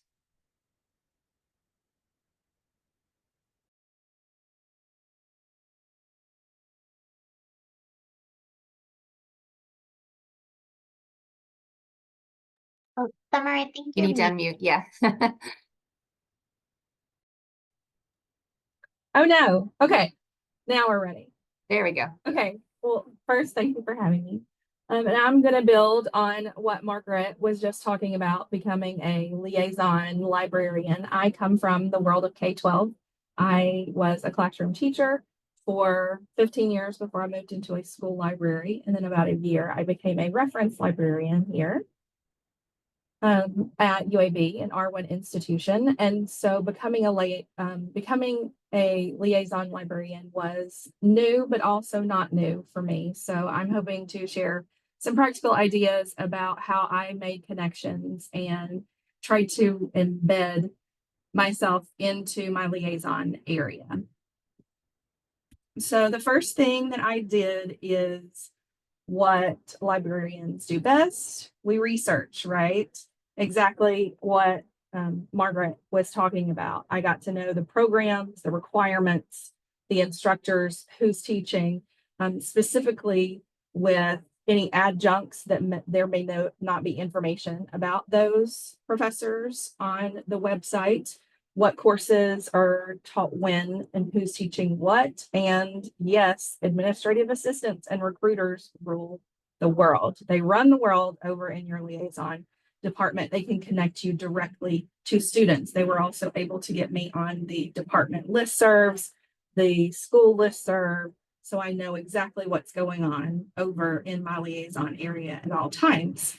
I also got to know, well, what are the other librarian related resources, because I'm getting to know my institution and my library as well as my liaison area. So there's a lot of research to be done before you've made those connections and knowing who to make those connections with. So I also took inventory of myself. What are my knowledge gaps? In my liaison area, evidence synthesis is becoming more and more prevalent. So that was a gap that I knew that I needed to find training to do. But I also took inventory of what are my strengths, what have been my experiences over the last 20 years that I can bring to the table, because they are probably feeling the loss of the previous liaison that they had built a relationship with. And so marketing my strengths and what I bring to the table starts to help them feel confidence in moving forward with how I can help them. I also started documenting everything. Spreadsheets are my love language. And so it was the way that I started tracking information, specifically contact information, email addresses, any communications or interactions that I had, because there are a lot of new people to know. So making sure that I am documenting that I can refer to that, so I can follow up on building those relationships, is helpful as well. My last piece of advice really is to put yourself out there, because you are going to throw a lot of resources at people. You are going to give them your card, your QR codes, you're going to visit them. And you're not going to get the response back that you put out. So understanding that you're going to get some rejection, learning to say yes to what they're wanting you to do to begin with, to start building those relationships that then you can start doing the types of connections and instruction and consultations that are more in line with what you're envisioning your relationship being. One thing that I always do is I prioritize individual emails over group ones, making sure that I am sending out something specific for a professor's area of interest. Those are easier, they're not as easy to ignore as the group emails that you send to everyone. But I like to kind of focus on one professor. If you can kind of get in with one professor, they're going to become your evangelist. Word will spread to their students. And then from there, it will spread. It's slow work, but it is intentional work, and having a plan and staying organized, being open to saying yes is how I am more busy than I have time to do things after a year in this position. So thank you again for having me all the way over in Alabama. All right, thanks, Summer. Our next lightning round will be presented by Michaela Ullman, Head of Instruction and Assessment at USC. It is titled Listening to All Parties Involved, a RIT 150 InfoLit Program Reimagined. Hello, everybody, and thank you to the organizers for having me. Here we go. Okay, so a little bit of background. The UC Libraries have a long tradition of partnering with our writing program, and they teach about 130 to 150 or so sections of writing 150s every semester. Every section has 15 students. Almost all incoming USC students take writing 150, which is why this is a strategically very important partnership. And then the design of information literacy for writing 150s underwent several iterations during the years before I came in. Also, the head of instruction position at the libraries and the teaching department, they went through different iterations. So there had been a lot of changes and very little stability, at least in the past couple of years before I came in. So what I was confronted with when I came in were some declining numbers of students during the research clinics approach that they had just implemented.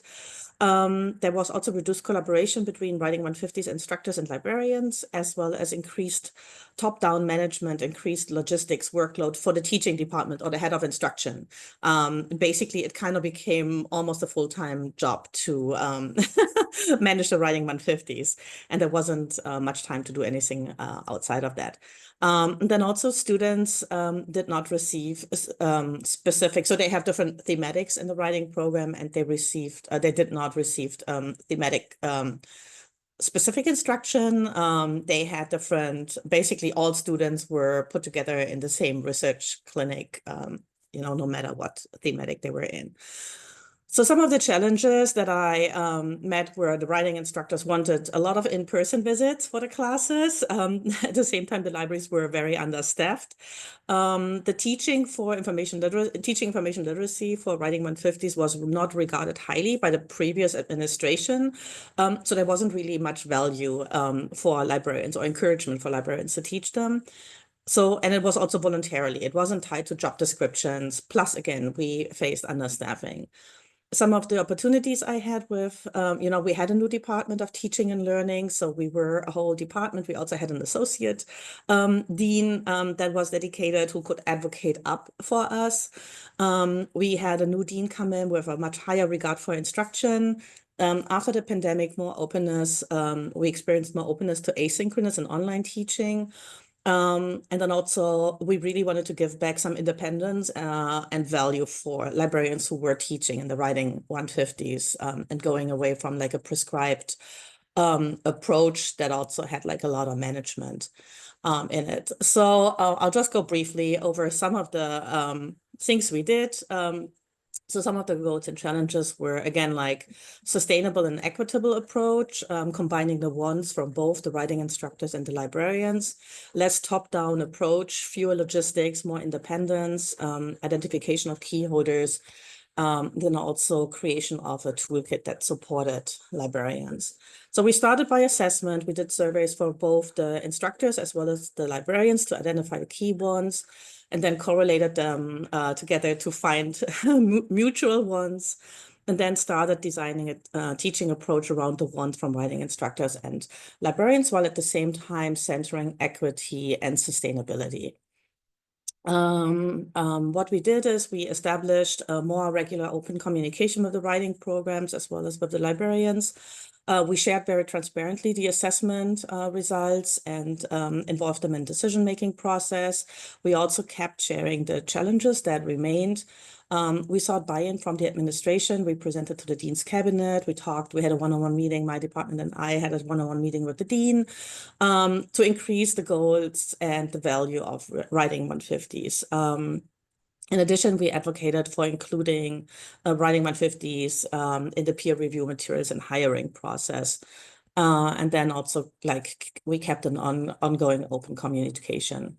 So again, we also created some supporting materials and tools, but also at the same time communicated that librarians had freedom to create their own lesson plans. We did workshops and debriefing sessions. We still do that. We did one-on-one guidance in challenging situations and ongoing communication. And also incoming librarians are now assigned the Writing 150 thematic, and also we did a reassessment. Currently, I'm getting to time. So the new approach is implemented and working well overall. It's not perfect, but working much better than before. Librarians have started to take initiative rather than coming to us for decisions. The teaching and learning department has capacity for other tasks, yay. And we also see an increased engagement between librarians and instructors. The next steps are to create some online modules, because again, it's still not sustainable to teach all these sessions in person. And then also create a teacher for writing 150 instructors. Again, some of the takeaways: regular communication, transparency, building relationships, buy-in and building value, prioritizing sustainability and equity. Change takes time. It really took us several semesters to implement this. Assess and reassess and create opportunities to share, debrief, and critique. Thank you so much. Yeah, thank you so much, Michaela. So our last lightning round is Connecting the Dots: Collaborative Ties Across Campus, brought to us by Isabel Morales, Research and Instruction Librarian, and Sally Bryant, Associate University Librarian for Public Services and Instruction, both of whom are from Pepperdine. Yeah.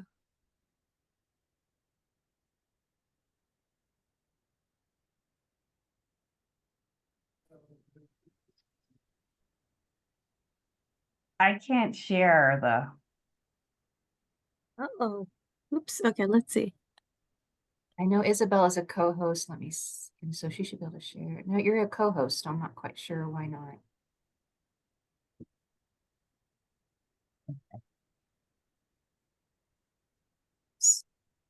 Oh, I think you got it, Sally. Yep. Or, okay. All right. So I'm Sally Bryant, and this is my colleague Isabel. And we've been working on establishing relationships with student success programs and campus organizations to assist with information literacy, retention efforts, and also student success. So we've established relationships with the Horizon Scholars Program, which supports current and former foster youth students, both undergraduate and graduate level. We've also have a collaboration with the Summer Bridge to College Leadership Program, which provides access and guidance to all campus resources, leadership development, social events, and also more for undergraduate students. And the Aliento program, which is psychology grad program focused on the Latino community. Right. Okay. So let's talk a little bit about how we went around networking with these organizations and what has worked for us. So the first thing we did was we incorporated emerging technologies and interactive research support in our sessions. So we spared a couple of minutes to create a discussion on the use of AI in our sessions. We found that students enjoy discussing their experiences, and we have managed to gain insights on what platforms they seek, the types of information they use, and how they actually go about applying this information that they learn from the AI platforms. We've also hosted workshops and study sessions aside from our traditional research info sessions, and we found that students will feel more comfortable in the library. We get to know them more, and this also helps lessen that library anxiety that students tend to feel when they come back into the library.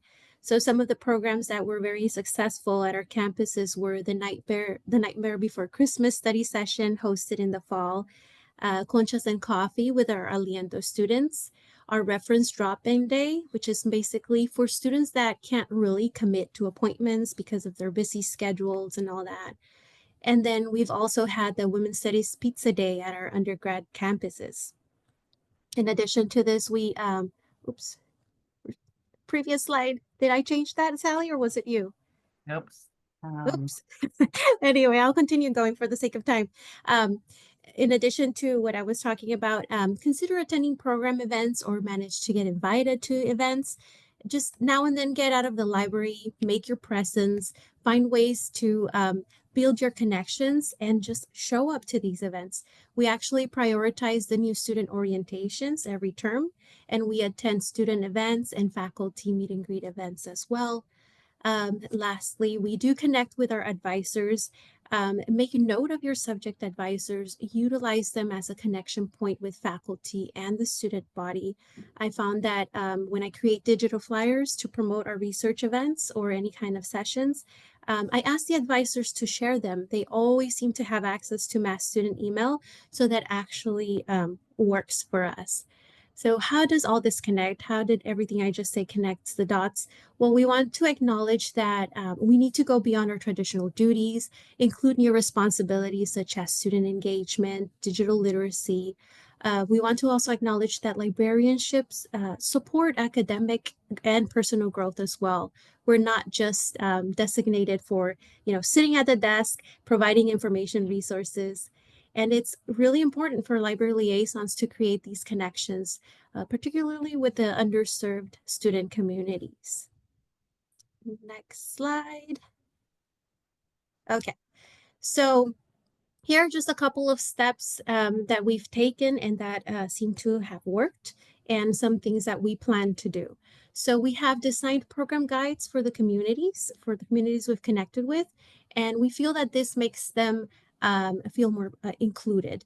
We've also found that slideshows work very well, so students can refer back to the information we discussed at any given point. And by all means, continue following up, even if it's just a short, simple email to your faculty or to your student who had questions, or even just a short conversation through the campus hallways. And continue assessing your methods, see what worked well and what didn't, maybe change it up a little bit, get a little more creative. And as for us, we actually plan to build a connection with our military veterans at the undergrad and grad campus levels as well. Here are some references that we've used for further reading. And thank you, and please contact us with further questions. Thank you.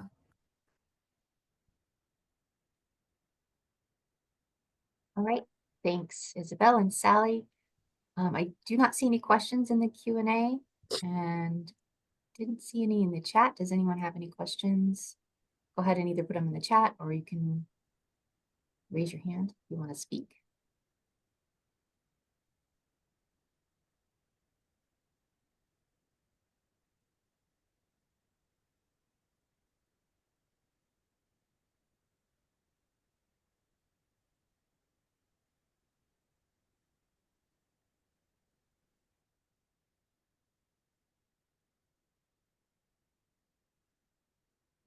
The Nightmare Before Christmas study session. This one's really cool. Our grad students like to host this in the library during the fall season, just because it's like in November, the finals, and it's kind of like the nightmare before Christmas. So what they did was they came into the library and they were looking for a space to hold their study session. And at that time, our space is very small, but at that time, I guess they hadn't built that connection with the library. So I offered to just provide the space. We pulled out our Keurig machine. They brought coffee. They brought other snacks.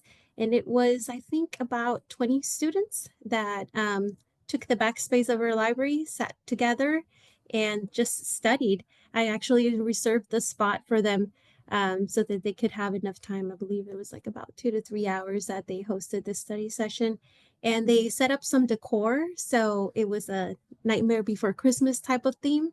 And it went really well. They've, last term, which was the fall term, it did not happen. I'm not sure if the students that hosted that are now done with their studies, but it has happened in the fall term 3 times so far. And it's been great.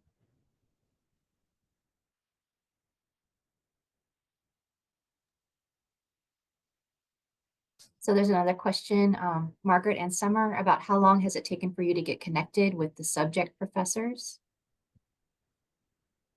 Is that for our presentation? Either Margaret or Summer, that question. Oh, I'm sorry. Or both. Okay. Yeah. It takes time to get regular professors, maybe a few semesters. Once you get one, and then they'll start calling you back every semester or every year, depending on when they teach. But it did take a few semesters to make those connections and for them to take me up on the offers for library instruction. So it took a little bit, and it just builds gradually. You'll get some that'll start asking every year. Others maybe once, and then you don't hear from a while. So try to kind of email again after your sessions again. For me, it took maybe 2 or 3 months. I came in the middle of a semester.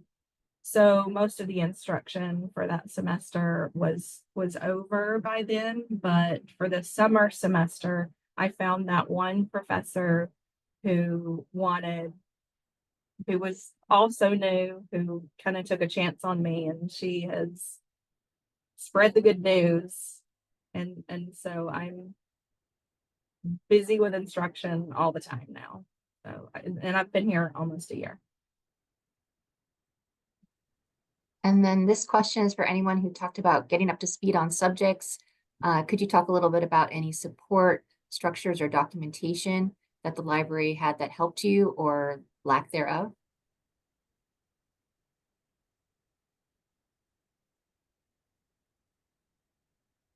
I am lucky to be at an R1 institution with a medical school. And we have a health sciences library full of librarians who are evidence synthesis experts. And so I had them to lean on for learning about evidence synthesis outside the health sciences. And so that has been very helpful that even though they're in a different library, there is that structure that I can have who would point me to trainings, who can answer questions for me. So that has been extremely helpful.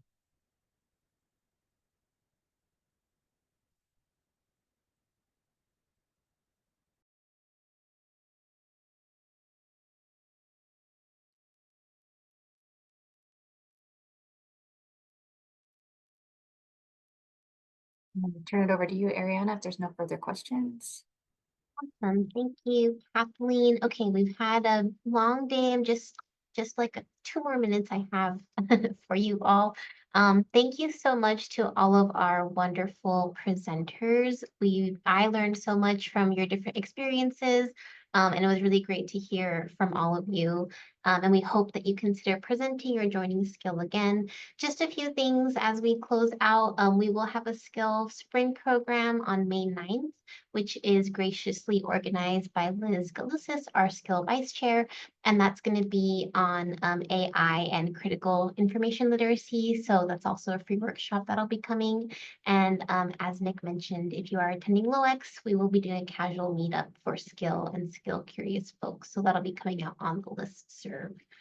Before you go, if you're able to, we would love to have you fill out the eval form. This really helps us build a program that's useful to you all. We're asking for topics that you'd be interested in. So all of the programming that we do comes from your suggested topics. So these were recommendations from last time around. And then the last few links I'll share, consider joining SCIL for future